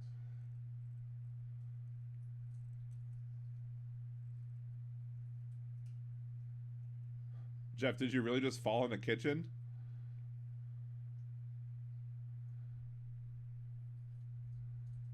But yeah, I mean, people who say that, one of the things that's another thing we should talk about, though. That's another thing we should talk about is the Speaker of the House, Speaker Mike Johnson, is releasing the video, but before they release the video, they're redacting the images, the faces of the people in the video because he doesn't want the Justice Department to go after the people in the video, like, for crimes. Like, isn't that aiding and abetting a crime? If the people in the video committed a crime, shouldn't the Justice Department go after anybody in those videos that committed crimes?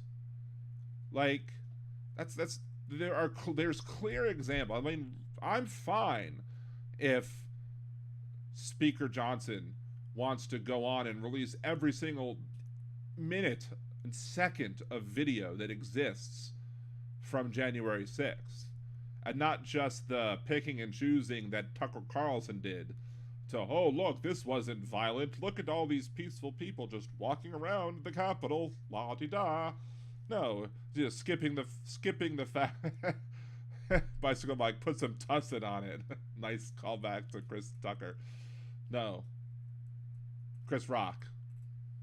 Wrong Chris. Mo Tussin.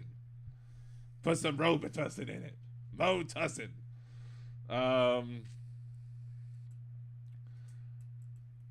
Took my AIDS test, pass it, got a 65. I took some Robitussin.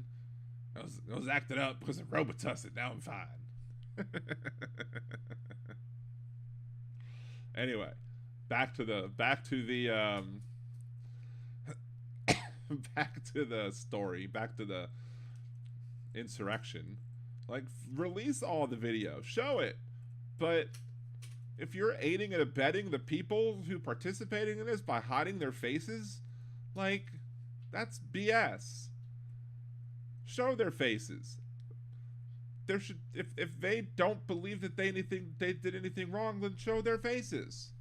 And if they did do something wrong, and the Justice Department says, hey, this tape here shows somebody doing something wrong, the Justice Department could probably subpoena the raw footage anyway and be like, hey, we want this footage from this clip right here.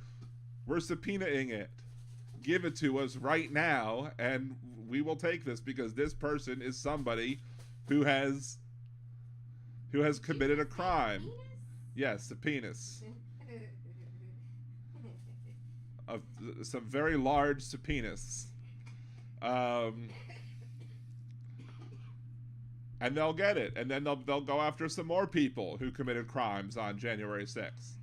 But the idea that these people are being protected by now the Speaker of the House, the person who's second in line to be president of these United States, that's almost that's almost treason. That is treason.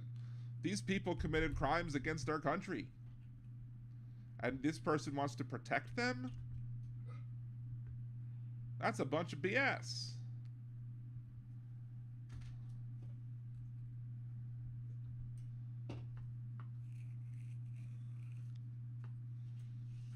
PSGE. Read the Electoral Count Act of 1877. 148 members of the House and Senate have publicly announced their intention to object to the 2020 vote under the auspices of that law.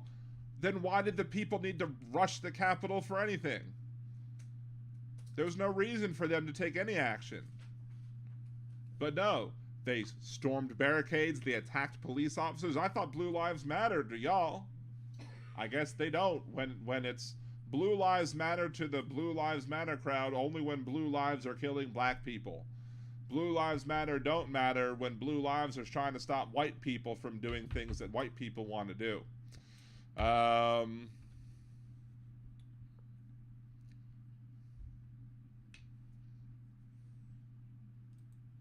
It is what it is.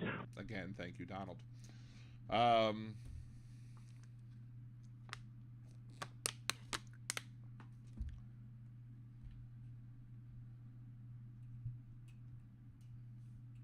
The goal of the insurrection was to enable invoking emergency rules to forestall announced objections to the electoral count. It was likely engineered. No, come on, that's just BS. They stopped when Trump told them to stop.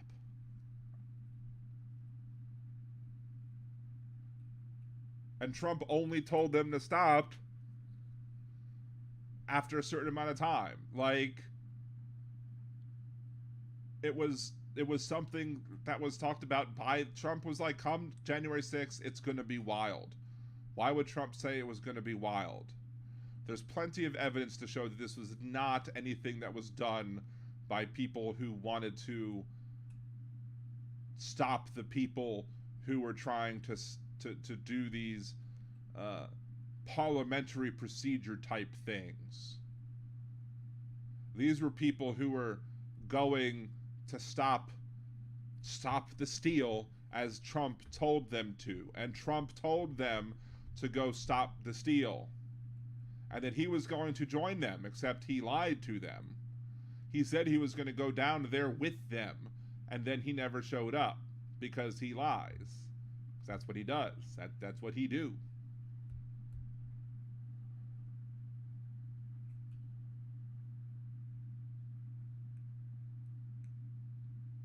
Yeah, Jeff, please go take care of yourself. Go leave the chat. Go to the hospital if you need to, and take care of yourself. I don't need the views that badly. Please go take care of yourself.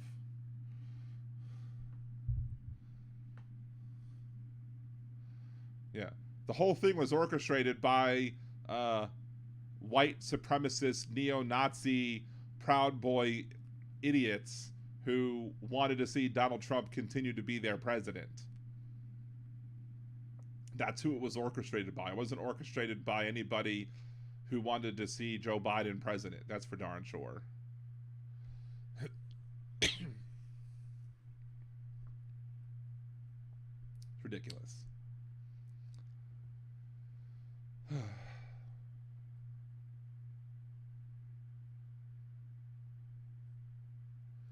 Anywho.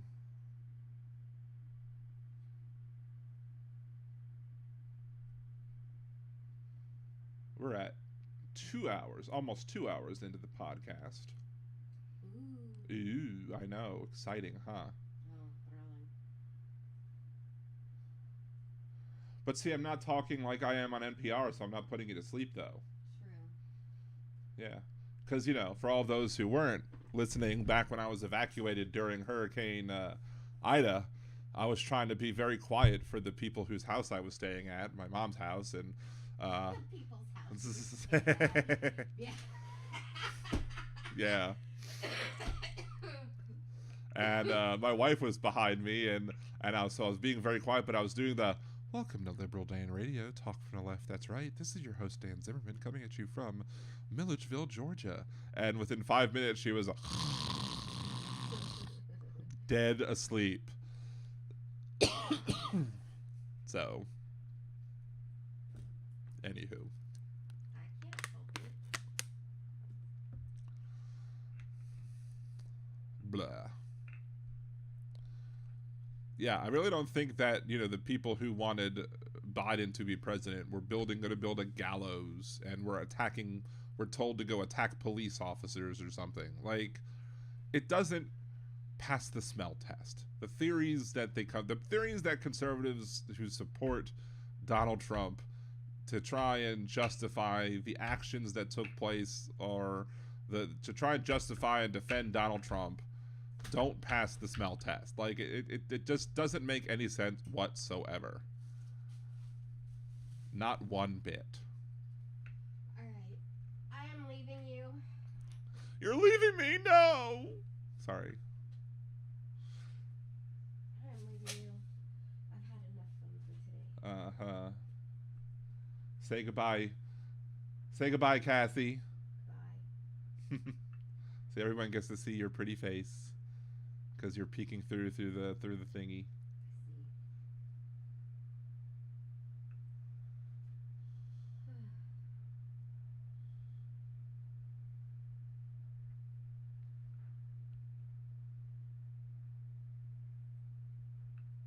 This chair hurts my hip too. That's because it's a tall, thin chair.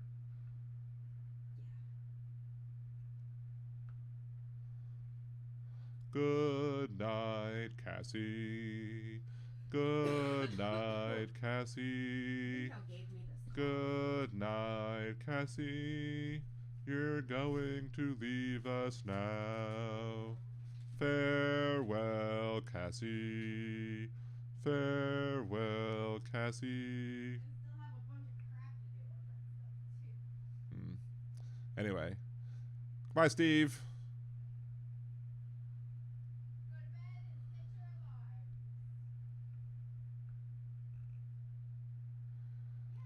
Anyway, I'm not sure how much longer I'll be lasting tonight anyway, because I really don't have much to talk about tonight, unless anybody else has any other topics they want to talk about, because I don't want to keep beating the dead horse of the election wasn't stolen, Joe Biden is your valid president, and the people who stormed the Capitol were traitorous, treasonous Trump supporters who were trying to keep Trump in office.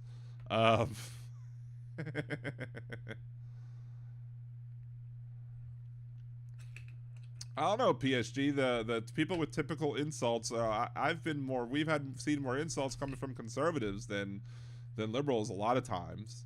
Hell, you had the other Joe, who was using lots of insults, who called in last show. Thank you, Elizabeth. Thank you for joining, as always. Appreciate you.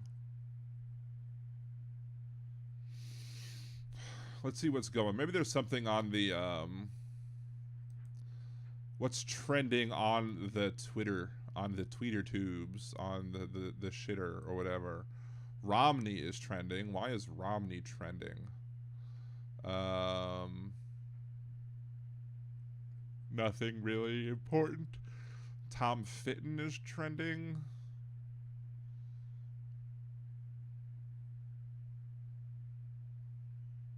Oh, Tom Fitton is asking questions about election integrity. Oh, lovely. The Judicial Watch idiot. Who's not even a lawyer.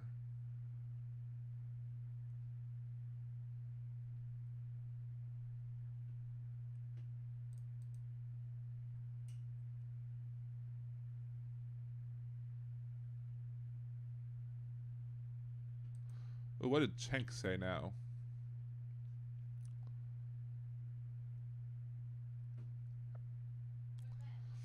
Cenk, people in establishment are going to realize Trump wasn't joking when he starts putting them in prison for criticizing him. Then it'll dawn on him that maybe they shouldn't have run a guy polling at 37% again. Maybe Cenk Younger should realize that maybe he shouldn't have been spending all of his time trying to run for president when he's not capable of running for president. He's not eligible to be president, and should have been like, you know what, maybe I should, instead put my ego aside and support the guy who's the incumbent and support the incumbent running for president instead of being a whiny little bitch. Holy crap.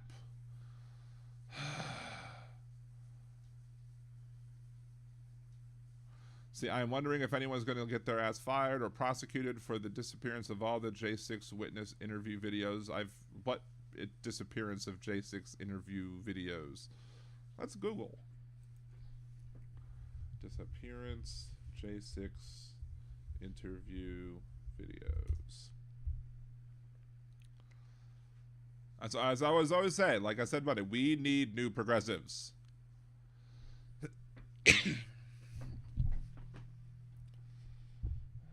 Oh, the Epoch Times is saying that January 6th committee tapes have disappeared, says House Republican. Sure. The Epoch Times, a very reliable news source. Sure. The Tampa Free Press. Sure. USA Today. Here we go. No evidence January 6th committee destroyed records, contrary to online claims. The claim, January 6th House Committee was caught destroying records. The August 9th Facebook post shows clips of several members of the House Committee that investigated 6 on the Capitol. Now that J6 Unselect Committee has been caught destroying the records, let's see what they said in their own words about destroying evidence, blah, blah, blah. It was shared more than 300 times in 12 days. Similar versions of the claim have been shared on social media by former Trump and Lauren Boebert. Are rating false. The Republican congressman overseeing the investigation into the committee's work has not said any records were destroyed, and there have been no reputable reports of such destruction. What Representative Barry Loudermilk of Georgia did say is that some video recordings are missing. He does not know what happened to them. Committee provided transcripts of some interviews, depositions. The interview centers on the whereabouts of some video recordings of interviews and depositions from the committee's investigation into the riot of Capitol January 6th. The committee has issued its final report before it disbanded. Loudermilk and Bernie Thompson, the Mississippi Democrat who chaired the committee, traded letters in June and July. Loudermilk wrote that some recordings were not archived or transferred to the Committee on the House Administration.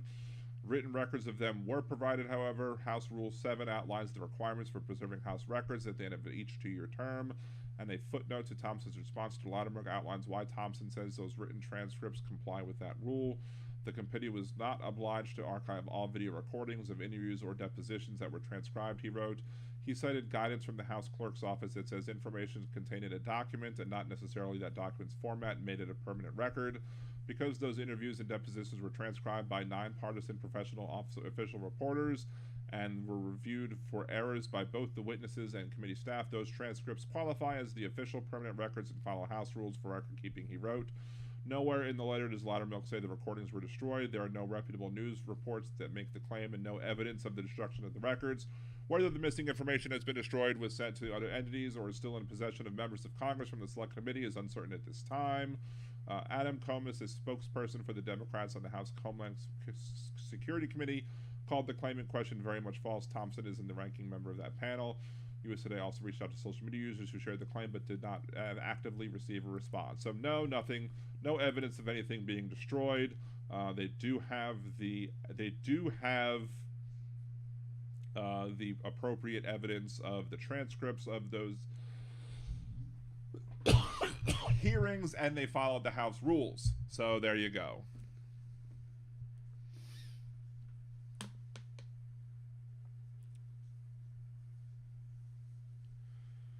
Gibson, stop. Come on. Just stop. I want to think that you're better than that, but every time you say something like that, you're proving to me less and less that you're not.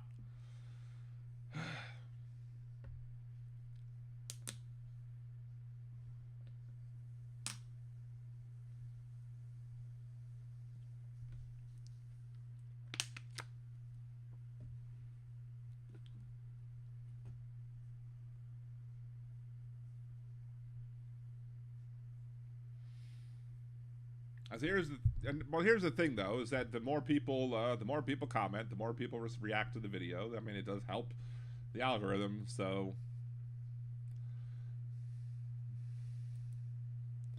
not saying that I want. It is what it is. Not saying that I want people to be, shitty in chat. I do want people to be good and behave in chat and not call names and not call people, prostitutes or whatever. And also, don't use prostitute as a slur because sex work is legitimate work, according to my podcast. There's no such reason to assault people by calling them a sex worker because sex work is legitimate work and should be legal. So,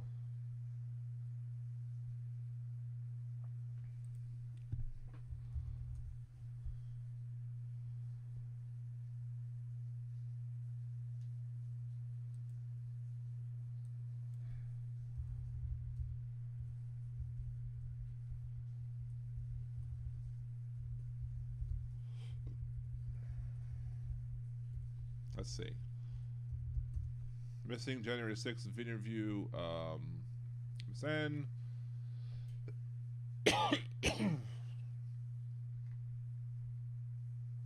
Trump judge says Trump's demand for missing January 6th records not a good faith effort to obtain evidence.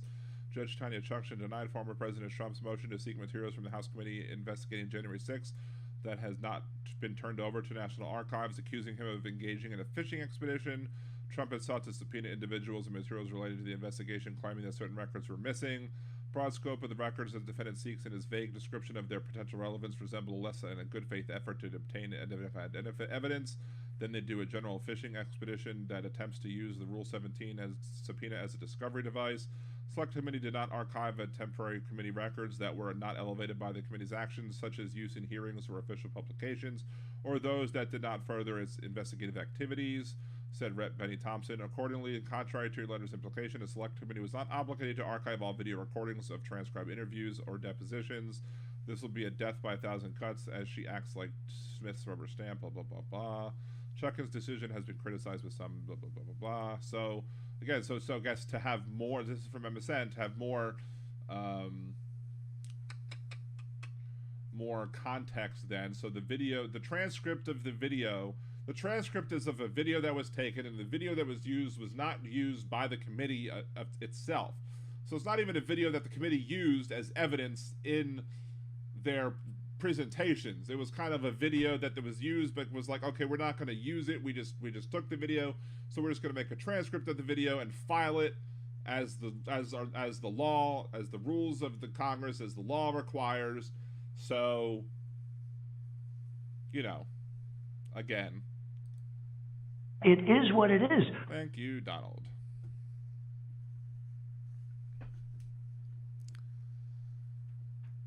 How long is 886,000 seconds?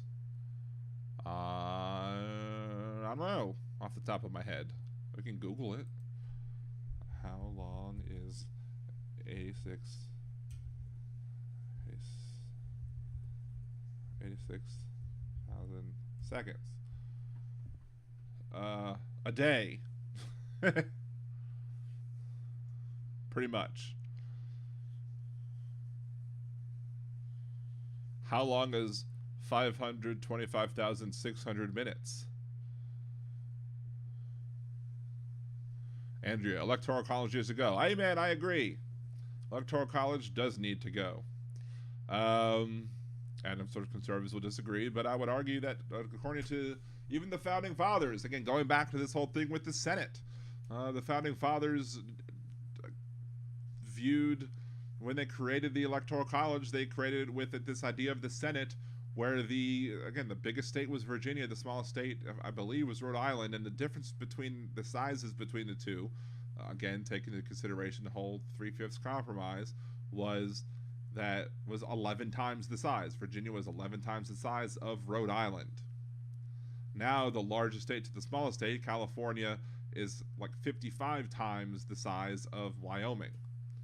So I don't know if they would have created the system that they did had they known that the largest state compared to the smallest state population-wise would have been 55 times the size. I don't know if they would have wanted to give the smallest state that much more power than the largest state in terms of power in the Senate.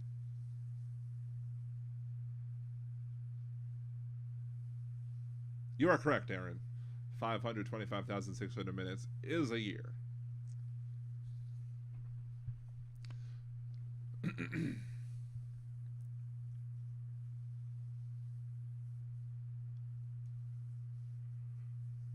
Ugh.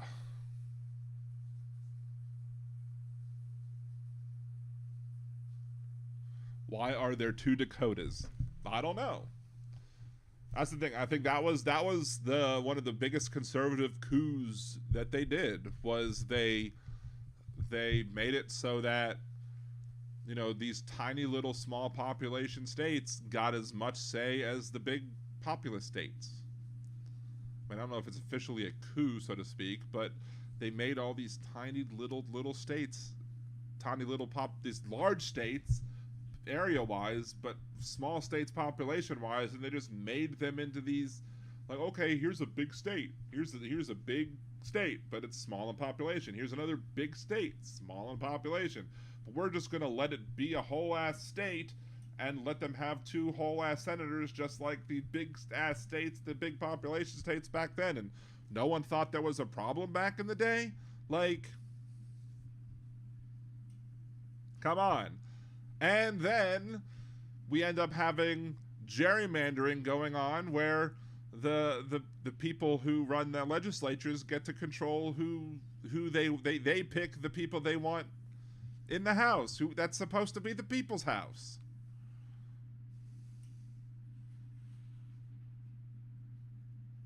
Why are there 2 Virginias? Well, I mean, would you really want the West Virginians if you lived in Virginia? I mean,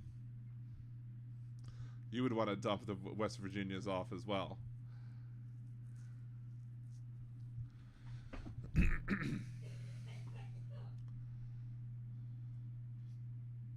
Why are there 2 Carolinas?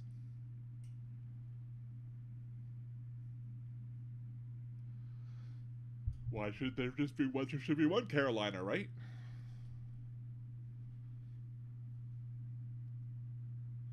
In my mind, I'm going to Carolina. Can't you see the sunshine? Can't you just feel the moonshine? Sorry. Don't ask why there are 2 Carolinas. Do the people in North Carolina just really not like the South Carolinians, like the people in Virginia not like the West Virginians? And why is it West Virginia and Virginia? Why is it West Virginia and East Virginia?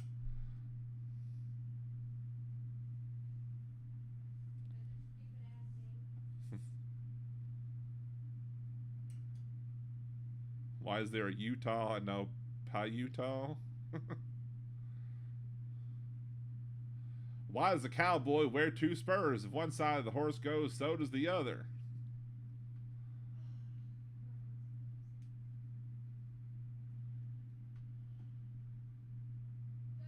And what is a ute?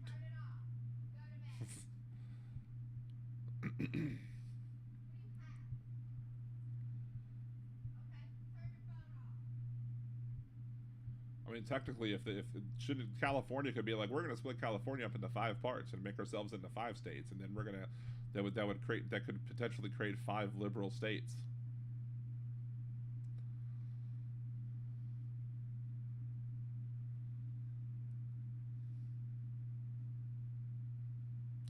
What is a Ute? I'm sorry, Your Honor.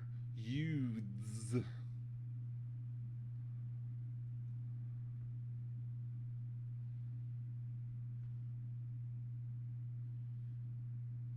I mean, PSG, I try and defend the Constitution all the time. I'm constantly bringing up the 9th Amendment. I'm constantly bringing up the 10th Amendment. Because many times conservatives don't like the 9th Amendment, especially when they say things like states' rights. You, for your credit, say that states don't have rights. States have powers, people have rights. So I give you credit for that one. You're one of the few people who bring up conservative arguments who agreed with me on the fact that states don't have rights, states have powers, people have rights.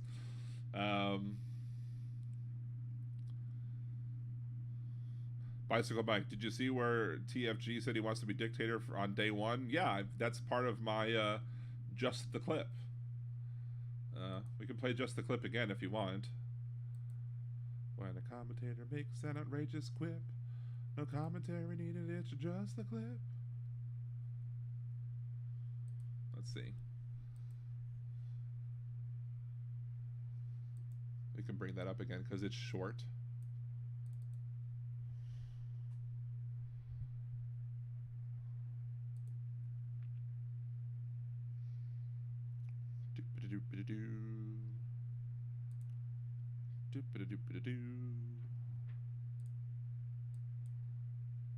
Open it wide open, full screen, unmute, alternate, dismiss, play. When a politician makes an outrageous quip, no commentary needed, it's just a clip. He says, you're not going to be a dictator, are you? I said, no, no, no, other than day one. We're closing the border, and we're drilling. When a politician makes an outrageous quip, no commentary needed, it's just a clip. There you go.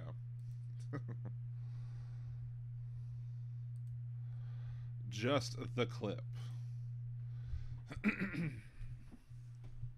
That made me so happy when I thought of the name of that bit.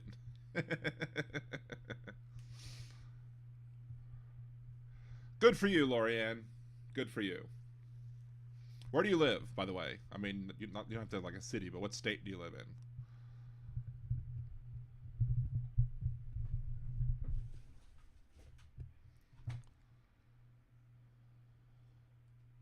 Because like me, I live in Louisiana, so I'm not voting for Trump, but it doesn't matter because I live in Louisiana. Louisiana is voting for Trump. Nothing I can do about it. My vote doesn't matter in Louisiana. If I vote for Biden, doesn't matter. My vote gets tossed.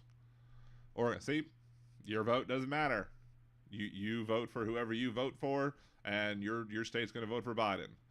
So it is what it is. Thank you, Donald. It's part of the problems with the Electoral College. One of the problems with the Electoral College is that you vote and your vote gets thrown away if you don't vote in a state that matters. There's only like 5 or 10 states that matter in the entire country in any given time. The other states that don't matter are states that are either ignored or they go to because of congressional districts. But you know, most of the states, vast majority of the states don't matter whatsoever. And I'll prove that to you in a second, because a lot of the times when people talk about the Electoral College, here you go.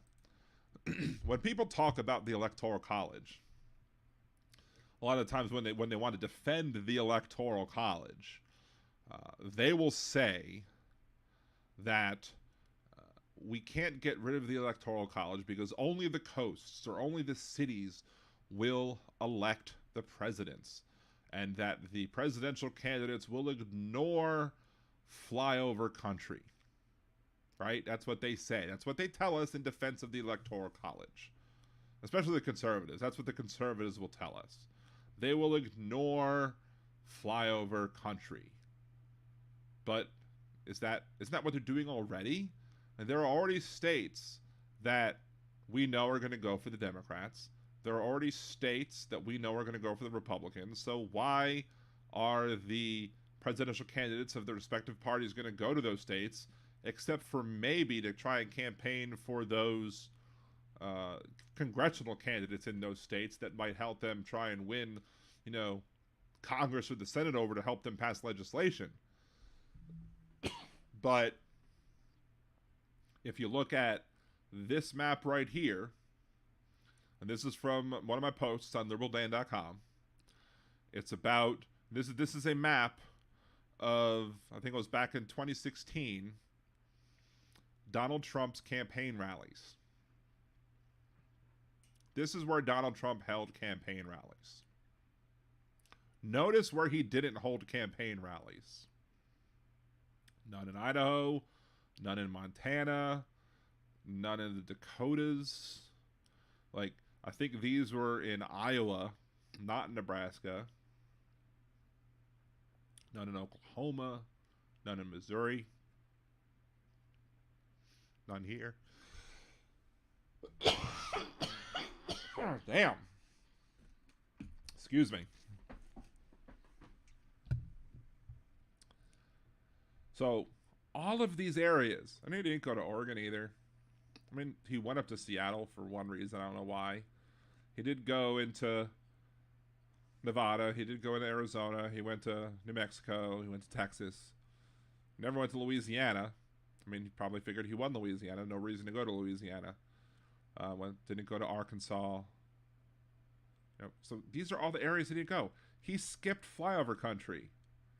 So if the argument to keep the Electoral College is that by getting rid of the Electoral College, that the candidates are going to skip flyover country, well, the candidates are already skipping flyover country. So maybe, just maybe, in an election where you got rid of the Electoral College, maybe the people in these areas might actually start mattering. So maybe Trump might go into California a little bit and try to pick up some of the red people in these districts and try to get them to come out to vote. Maybe Biden might go into the blue cities in some of these areas and try and convince them to get out and vote. Because at that point, every vote in the country would matter. And people wouldn't sit here and say, well, I live in a state that doesn't matter. I live in Louisiana, so my vote doesn't matter. My vote doesn't count, so why should I cast a ballot? It doesn't count. My vote's not going to count towards the election, so why should I bother? But if you got rid of the Electoral College, every vote would matter. So every candidate would have every reason to fight for every vote. And maybe they wouldn't go to every single state, or maybe they wouldn't go to every single city, but they would at least have a reason to put some sort of ground game everywhere to get the people out to vote for them. They would put an effort towards these voters to try and get them out and getting them to cast a ballot. Because as we can see right now, they're not going to flyover country. So the argument that they would skip flyover country if we got rid of it, is a misrepresentation because they're already skipping flyover country.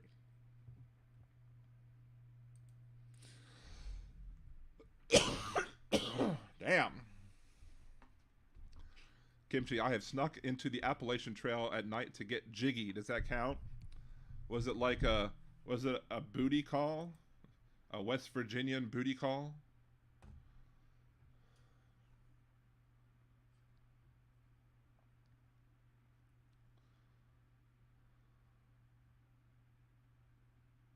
I backpacked the Appalachian Trail to Harper's Ferry. That's pretty neat. I have a friend that did backpack the Appalachian Trail, and I think wrote a book about it.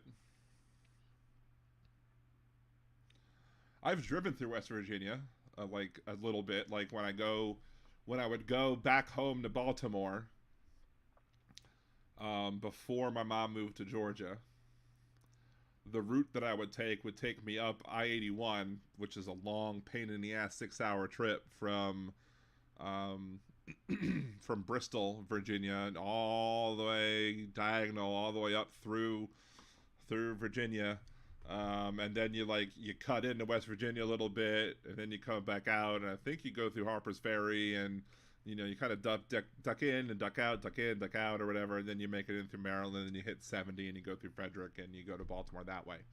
Sometimes you you instead of going up through that way, you might take 66 over to Washington D.C. and cut back up. Sometimes we would go that way on the way back, like especially when we leave from Delaware on the day after. We'd leave the family in Delaware at night, and we'd start to drive that way. Just try and drive all the way through. Go Delaware. Go from Delaware on the south side of Baltimore area. Go down through D.C., circle D.C., go through 66, go to 66 to 81, and then take 81 down. So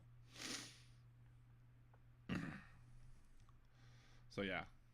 What was interesting is, like, if you've ever seen the movie Cars, like the first movie Cars, and like you have the interstate that goes like bypasses the town of Radiator Springs, and before you had that interstate that bypassed Radiator Springs used to be a big town. People would come through, yada yada yada, and so you had that old town, the old road that would go through, I guess like whatever, the Route 66 or whatever. And Radiator Springs would be a big town, but because the interstate bypassed it, people stopped stopping at Radiator Springs.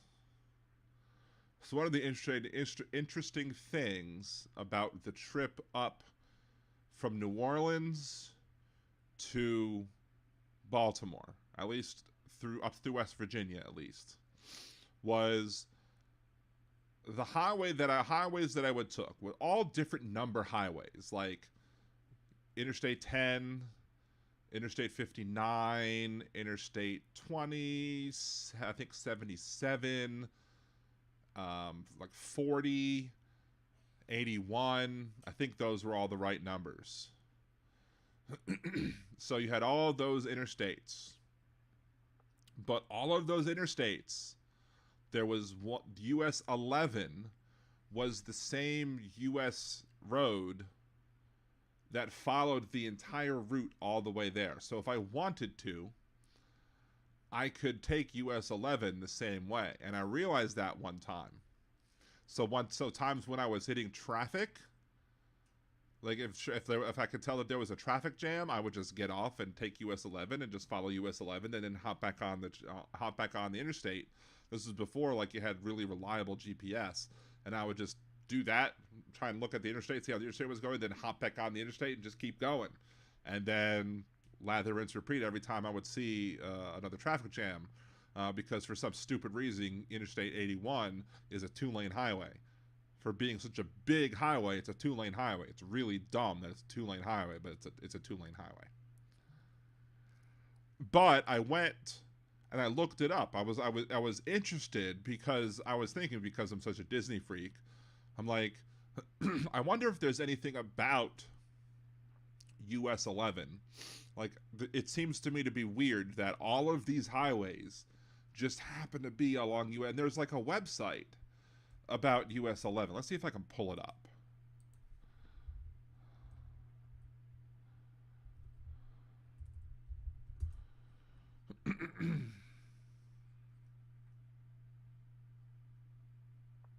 Let's see.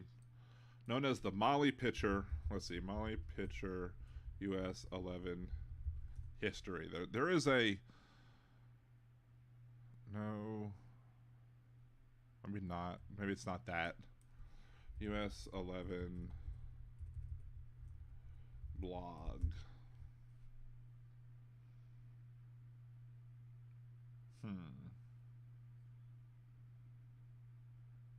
Or maybe it's Route 11. US Route 11 blog.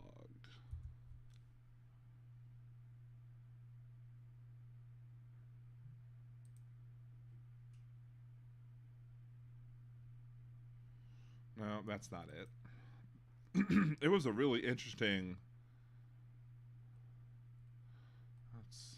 Is it that? It can't be that. Because this is the American Conservative website, and I don't think I would have went there. But it says I've been there before, so who knows?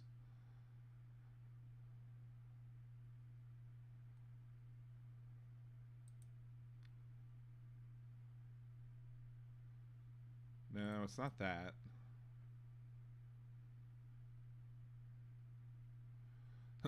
Anyway, I can't find the website. I don't want to waste too much time on it, but point is that as I was reading the website that kind of chronicled the history of US 11, it was kind of talking about how a lot of the towns that were on US 11 were kind of thriving because as people were traveling north and south along US 11, travelers would stop there and do business there and, stay at the hotels, shop at the businesses, etc. But once they put in all of these interstate highways, some of these towns started to do poorly. And I was like, this is just like cars, just like it's like all these little tiny radiator springs all along the interstate. So it's weird how art imitated life in that case, where you had all of these towns being affected by the interstate system. And like that, I'm not trying to distract from the interstate system. The interstate system is a good thing, but sometimes good things even have unintended consequences of where sometimes, people, can be negatively impacted by it. Oh, Jeff's back and good and cleaned up. Glad to hear that. Thank goodness. So, but yeah, it was just like a little missive, I guess, about the whole thing. It was just a really interesting read, an interesting thing to learn. I remember I was just curious one day. I remember I was laying in bed at my dad's house, and I was just wondering. I was just like, I wonder if there's any history about this thing, because it can't be a coincidence that that US 11, that we travel this route, and it's all these different interstates that go this way, but it's all one US 11. And I think if you take US 11 from US 11 from New Orleans, you can go all the way to Canada. Or like, I guess Rouse's Point is, according to the Department of Transportation, it starts at Rouse's Point in New York, and the entirety is 1,696 miles, and it ends east of Pearl River, Louisiana. And US 11 in Louisiana goes to Slidell, and it crosses the Pontchartrain Bridge in Louisiana. And it was broken for a little bit after Katrina. And it just stops. I guess it stopped beforehand, and it used to be 1,761 miles long until I guess Katrina hit. So, but like I think they used to say that traders used to take that route even before it was a bridge. I think they used to take it all the way up into Canada. So it was just an interesting read.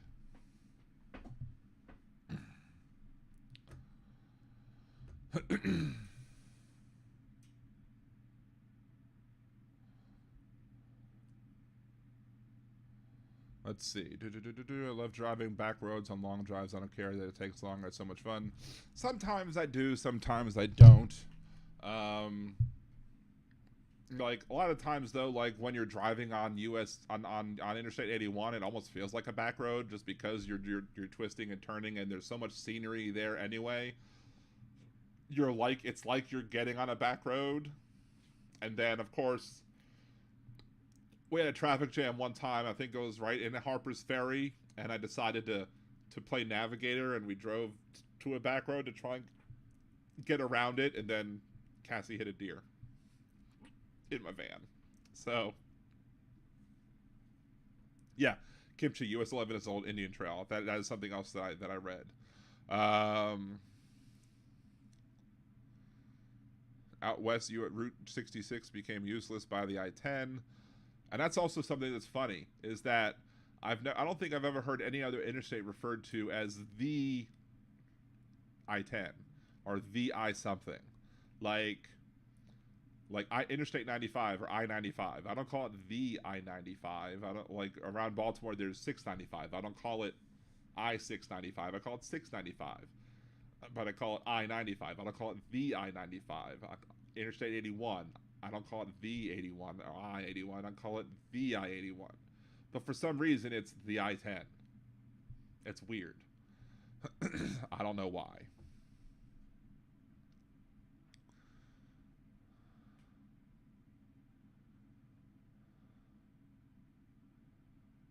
Yes, if Jeff, does it hurt to move the arm? Like, are you in pain if you like move your fingers or move your arm or move your joints or whatever?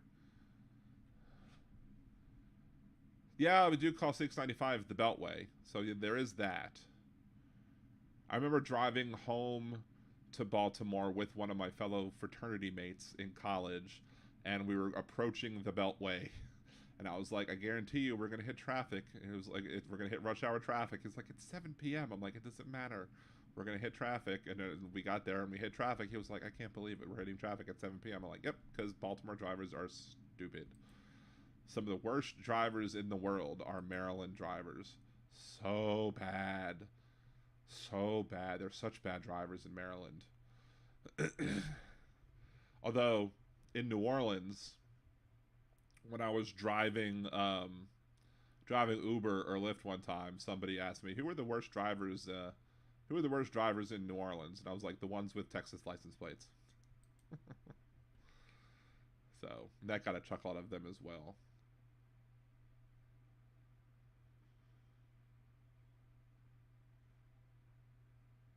See, Chris Christie, you'll be heading to the polls to vote, and this is something Donald Trump will not be able to do because he'll be convicted of felonies before then, and his right to vote will be taken away. Oh, that's hilarious.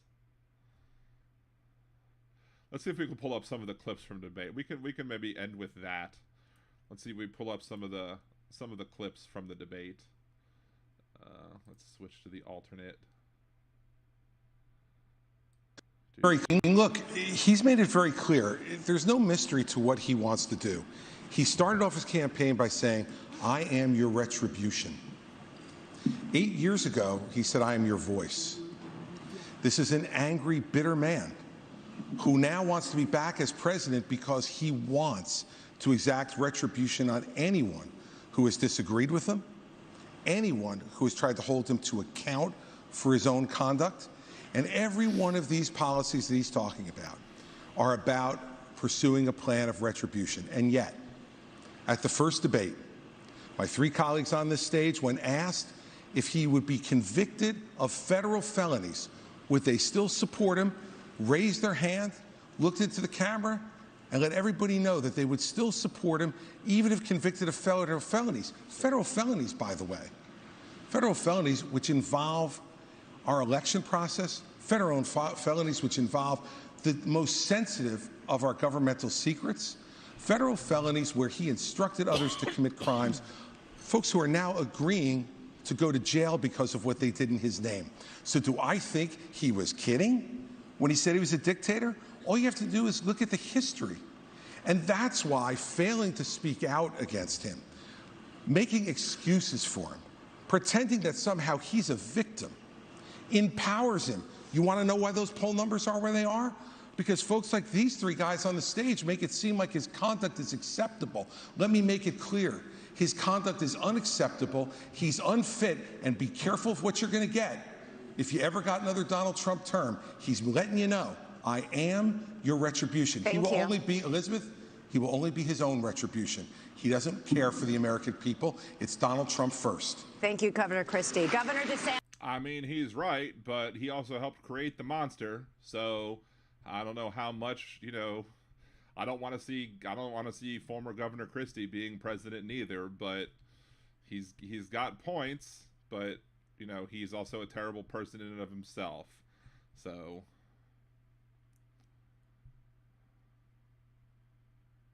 let's see, Lucid, Lorianne, yeah, I need to watch GOP debate 4 for tonight for sure. It is entertaining and blood boiling at the same time. Let's see, what else did he say? I want you all to kind of picture in your minds Election Day. You'll all be heading to the polls to vote, and that's something that Donald Trump will not be able to do because he will be convicted of felonies before then, and his right to vote will be taken away. You know, look, here's the bottom line. You can boo about it all you like and continue to deny reality. But if we deny reality as a party, we're going to have 4 more years of Joe Biden. When my colleagues here raised their hands and said they would support him even if he was a convicted felon, the bigger problem with it is they were confirming the lies he's told to the American people. If you're too timid to take on Trump, believe me, others will see that timidity. Xi, Putin and the Ayatollah, the border crossers on the southern border, and the criminals in our streets. They'll sense that timidity, and they'll take advantage of that failure of leadership. We need to get back to an old American idea that every person is responsible for their own conduct, even a president. I'll be the kind of president who has the humility that knows that you work for the people. It's not the other way around. I will earn your trust. I want to earn your vote. Thank you, Governor Christie. There's no way you can trust Chris Christie. And I've said this on a previous show, but there are some people who are new here. But back when Chris Christie was governor, he negotiated a deal with the Democrats in the New Jersey legislature in order to get a bill passed. And so they made deals. They said, okay, we'll give you this, and you give us this, and you give us this, and we'll get this deal signed, and we'll sign a budget. And everyone came to an accord. They all had an agreement up there. They passed the budget. It went to his office, and then he went and line item vetoed all of the Democrat stuff because the governor up there has a line item veto. So he lied out of his ass.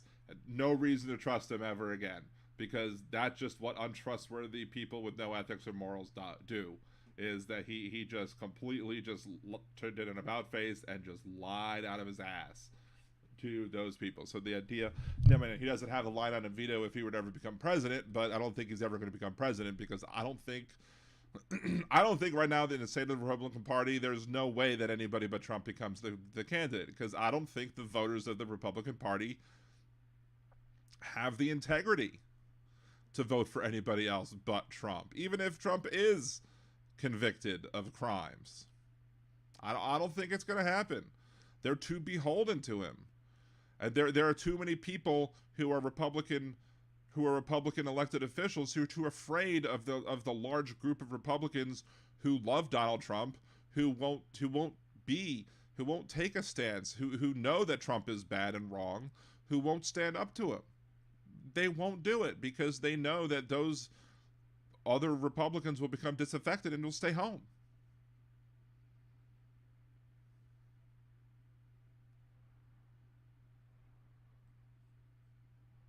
See, what else? But the fact of the matter is the truth needs to be told. And for us to go 17 minutes without discussing the guy who has all those gaudy numbers you talked about is ridiculous. I'm in this race because the truth needs to be spoken. He is unfit. This is a guy who just said this past week that he wants to use the Department of Justice to go after his enemies when he gets in there. I mean, the fact of the matter is he is unfit to be president, and there is no bigger issue in this race, Megyn, than Donald Trump, and those numbers prove it. But the fact of the matter is the truth. Lorianne, didn't Christie just barely qualify? Yeah, he just apparently just squeaked in. I don't know. Maybe it was. I don't know if it was the number of contributions or the amount of contributions or just the polling numbers that just did it at the end. But yeah, he barely squeaked in. What was pretty sad about the Chris Christie thing is that when one morning he was on MSNBC and he was begging MSNBC viewers to go donate $1 to his campaign, because if they donated $1 to his campaign, he would be able to have enough. If enough people donated $1 to his campaign, he would be able to say that he had enough donors to qualify for the next debate. Now, there's no way that I would put my name on a penny to a Chris Christie campaign, let alone $1. But if you have to go begging to the MSNBC audience for $1 to get you on the debate stage, that's just proving that you have no chance in hell of winning this nomination. None. Whatsoever. Kimchi, I'm a fat chick and I'll get petty. I'm a fat man and I get petty too. Fat pettiness forever.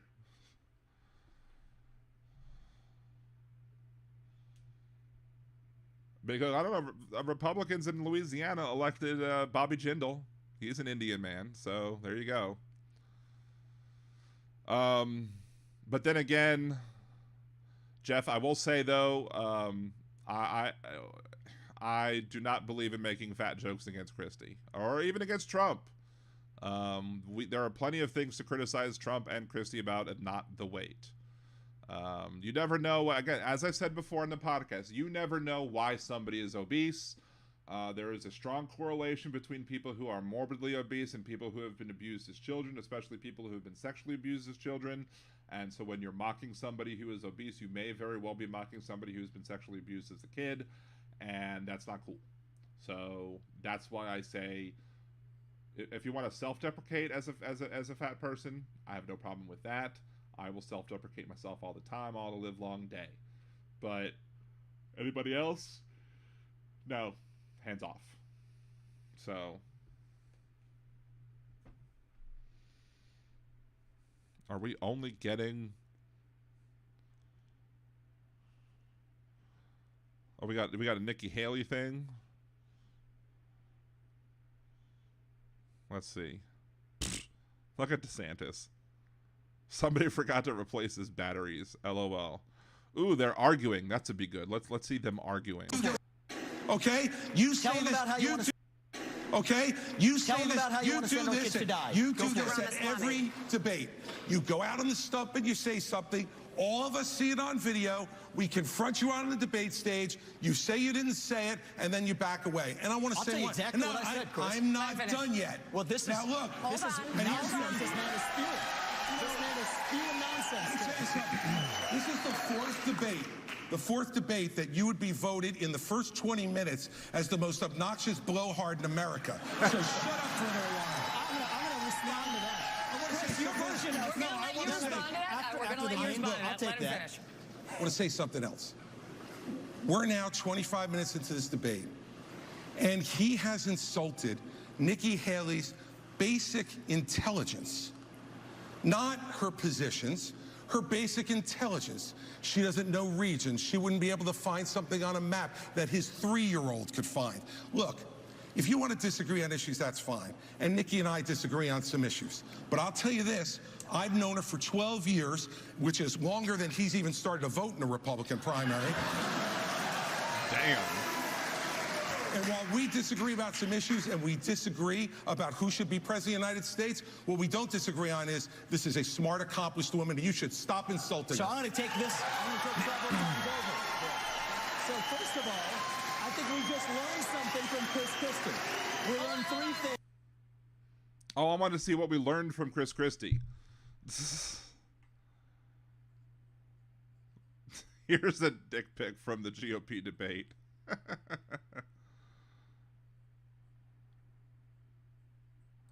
I actually said his "Don't Say Gay" bill didn't go far enough. I actually said his "Don't."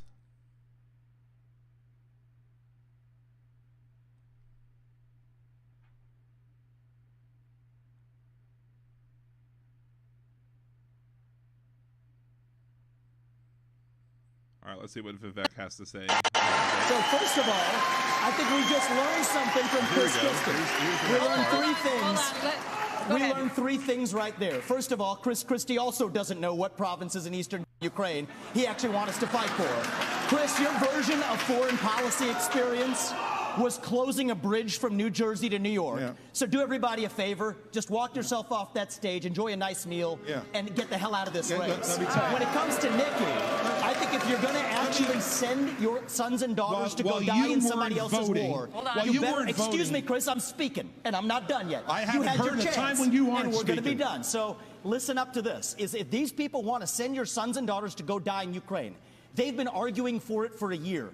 $200 billion of our taxpayer money sent over. Neither of them could even name for you the provinces that they actually want to protect. And this is the people who have been touting their so-called foreign policy experience. It is intellectual fraud. These people are lying to you, the same people who told you about weapons and mass destruction in Iraq. to justify that invasion didn't know the first thing about it, yet they sent thousands of our sons and daughters to go die.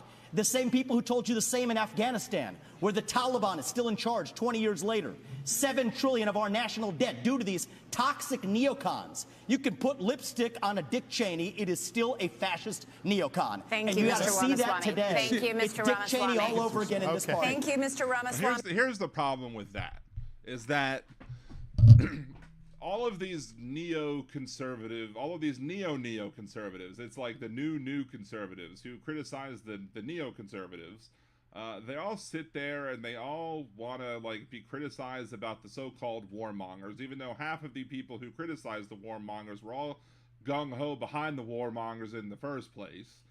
They'll sit there and they want to attack the spending of money and all that stuff and whatever, but yet they want the pendulum to swing back so far the other way that they want to take no responsibility for anything.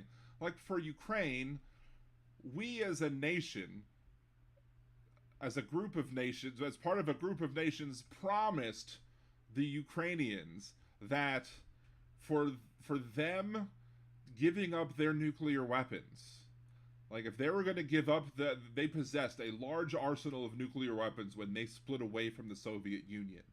They had possession of a ton of nuclear weapons. And in order for them to, for us to convince them to give up that cache of nuclear weapons, that if Russia ever got frisky, that we would defend them. That we would defend them from Russian encroachment into their territories. So we have a responsibility now to defend them. If we don't do that, what good is our word? Now, we should spend money smart. We should spend money fair. It doesn't mean we need to send our armed soldiers over there. It doesn't mean we have to risk our children's lives over there to die. It means we have to stick to our word. Because if we don't hold to our word that we gave when they did that before, why would anybody else agree to the same things in the future? It's as simple as that. Lucid, I like to focus on common ground that can be found, which is actually much easier when we actually allow ourselves to hear the other side opposing opinion. Thank you. Thank you, Lorianne. I appreciate that. And that's why I do have people calling into the show a bunch, and why I do take calls from other people from other side of the aisle. And sometimes people don't like it. But I will take calls from other people from the other side of the aisle, simply because of the fact that I do like to find common ground with people who I generally disagree with, because that is the only way eventually that we will build bridges. Now, I also do like to show the folks on my side of the aisle how to have a good debate and how to win the debates too. So when we have those discussions, that I can find the holes in the arguments. Like, for example, when I was having a debate with Gibson Media way back when, and we were talking about the so-called politicization of the Justice Department, I was letting him talk for a little bit, and I was like, back in 2016, did you ever say lock her up with Hillary Clinton? And he was like, yeah. And I was like, isn't that when Donald Trump said to do that? Wasn't that him saying that he was going to politicize the Justice Department? So that was okay, but it's not okay for, you know what I mean? You see what I'm saying? And so that's sometimes when you're having such conversations and you're trying to show the weakness in the arguments on the other side. You do have to allow them to talk, to be able to show the holes in their arguments. And sometimes people, when you allow them to show the holes, sometimes they'll see the holes. They'll see that, oh, you showed a hole in my argument. It's happened with me. Like, one time I was having a conversation with somebody. It was like about the existence of the term rape culture. And I used to disagree with the term. I used to disagree with the term. Thought there was a BS term. I thought rape was wrong, clearly, but I didn't think the term rape culture was a meaningful term. I didn't agree with it, but I was operating off of some definition that wasn't actually the correct definition. Then somebody I made some argument, and then somebody explained it to me why my argument proved that rape culture existed, and I was like, huh. So the person allowed me to make an argument and then used my argument to poke a hole in my other argument, and I was like, I can't argue with that. You make a good point, and I completely changed my point of view because somebody else made an argument to me. Another example of when I was wrong. Big Hook, we're in a dangerous situation because if Liz goes third party run, then Trump could win via the diluted vote. I think Liz Cheney was talking about that, though, because Liz Cheney was saying something to the effect of that she doesn't want to dilute the vote. The other day, I think she was talking about that, how it would be dangerous of that we would all need to stand together and vote against Trump. All the people against Trump need to vote in solidarity because we can't split the vote. So I think Liz Cheney is smart enough to understand, shockingly enough, that I think Liz Cheney is smart enough and potentially doesn't have that big of an ego and I think she realizes that she wouldn't jump in the race. Now, Joe Manchin, other people might not have that restrained of an ego. So, good night, Aaron. Thank you for joining us. Get some good shut-eye. Let's see, Lucid, Lorianne, I am libertarian because the GOP isn't actually conservative and the Dems aren't conservative enough, so here I am. That's fair enough. No, the conservatives, the Republicans are not conservatives. They are for big government. They are for gigantic government. Well, let's see what DeSatan says. I said with the Gaza, you had some of the squad wanted to import 300,000 people from the Gaza Strip. I said, no, we're not taking anyone from Gaza because of the anti-Semitism and because they reject American culture. So we've got to get smart about this. We cannot let the United States be like Europe. I said with the Gaza. The Gaza, with the Gaza. What's the Gaza?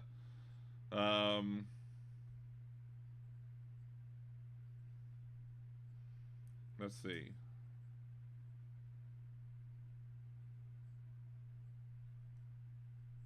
All right, what did Chris Christie say about this? Trans illegally smoke a cigarette.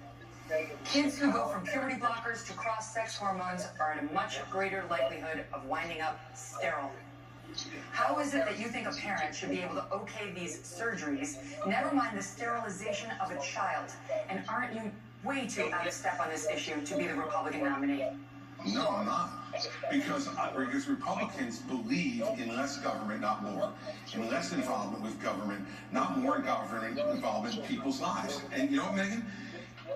I trust parents.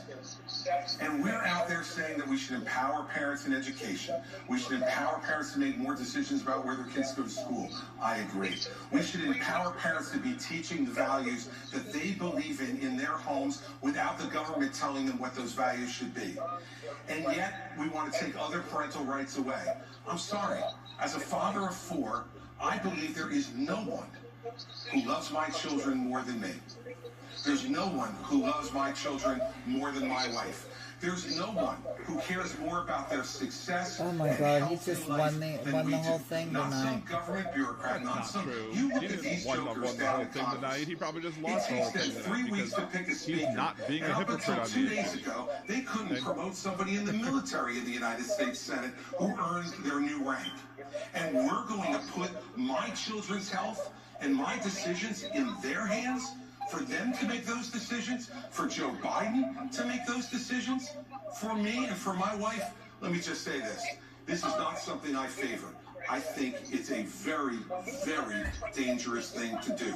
But that's my opinion as a parent, Megan. And I get to make the decisions about my children, not anybody else. And every parent out there who's watching tonight, you start to turn over just a little bit of this authority, the authority they're going to take from you. Very big zoom. And why did you mute it?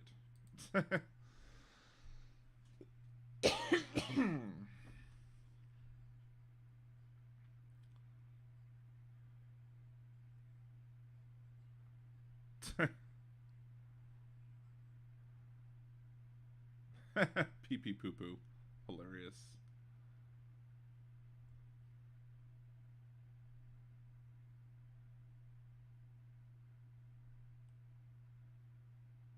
The Trump VP debate was lit.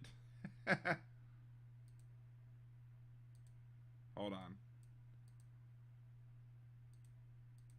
Wait, why is this muted now? Why am I not hearing any sounds? That's bizarre.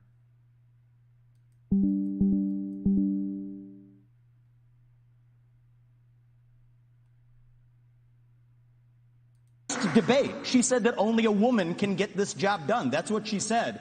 After the third debate, when I criticized Ronna McDaniel after 5 failed years of leadership of this party and criticized Nikki for her corrupt foreign dealings as a military contractor, she said that I have a woman problem. Nikki, I don't have a woman problem. You have a corruption problem. And I think that that's what people need to know. Nikki is corrupt. This is a woman who will send your kids to die so she can buy a bigger house. This is the problem. Using identity politics more effectively than Kamala Harris is a form of intellectual fraud. And it actually needs to end. There's our donor puppet masters wielding their puppet right up here tonight. This is how this game is played. The puppet masters put up their puppet, and I reject the use of identity politics in this party. It has been. He's just mad that he didn't get the money. But anyway, one of the things I can't take seriously about Vivek Ramaswamy is this. Is that his senior thesis or his senior paper was on Man Bear Pig. If you haven't watched South Park,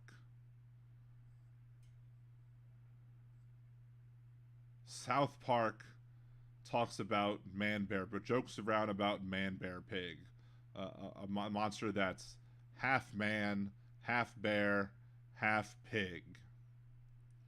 Man Bear Pig. Vivek Ramaswamy's senior thesis is about the ethics of the chimera question, about the creation of human-animal hybrids, human-animal embryonic chimeras, offering a potential solution of the destruction of a developing human and scientific research. He literally did a paper on Man Bear Pig. And I just can't take Man Bear Pig seriously. I can't take somebody who wrote a paper on Man Bear Pig seriously. I just can't. It's hilarious. I just can't. Oh wait, is that Khalil? I'm sorry. Khalil's been on hold for like 25 minutes, and I haven't had the screen open to see that Khalil is here. Wait, man bearing isn't real. I'm shocked. Jeff, please go to the hospital if you're feeling woozy, because you fell. Don't ignore it. Take care of yourself.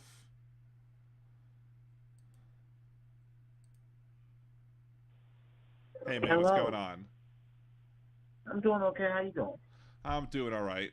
What's up? Before we end the show, I wanted to get to you first. I saw that you were on hold, and I had the whole screen blocked because I was looking at the Twitter stuff, but or looking at Twitter feed for the debate. But I did see you on hold, so before I get offline, I wanted to give you a few minutes before the show ends. So I appreciate that. I found out at Panama City. Panama City, Florida, right? Right. They had a few mass shootings there. Did you know about those? When? Recently? One was not too far. They were a couple of years apart, but one of them was not too long ago. I forgot what year it was, but someone was firing on the beach, and they had a ton of sheriffs and cops there. Mm-hmm. And it was very dangerous. It was very scary too. Okay. And yeah, you've been to Florida. Do you know what their gun laws are like? I haven't. I'm not up to date on the complete set of Florida. I know they changed it probably to make it a lot easier to get guns. I'm pretty sure. You've been to Panama City? No, I have not been to Panama City, at least not in a long time.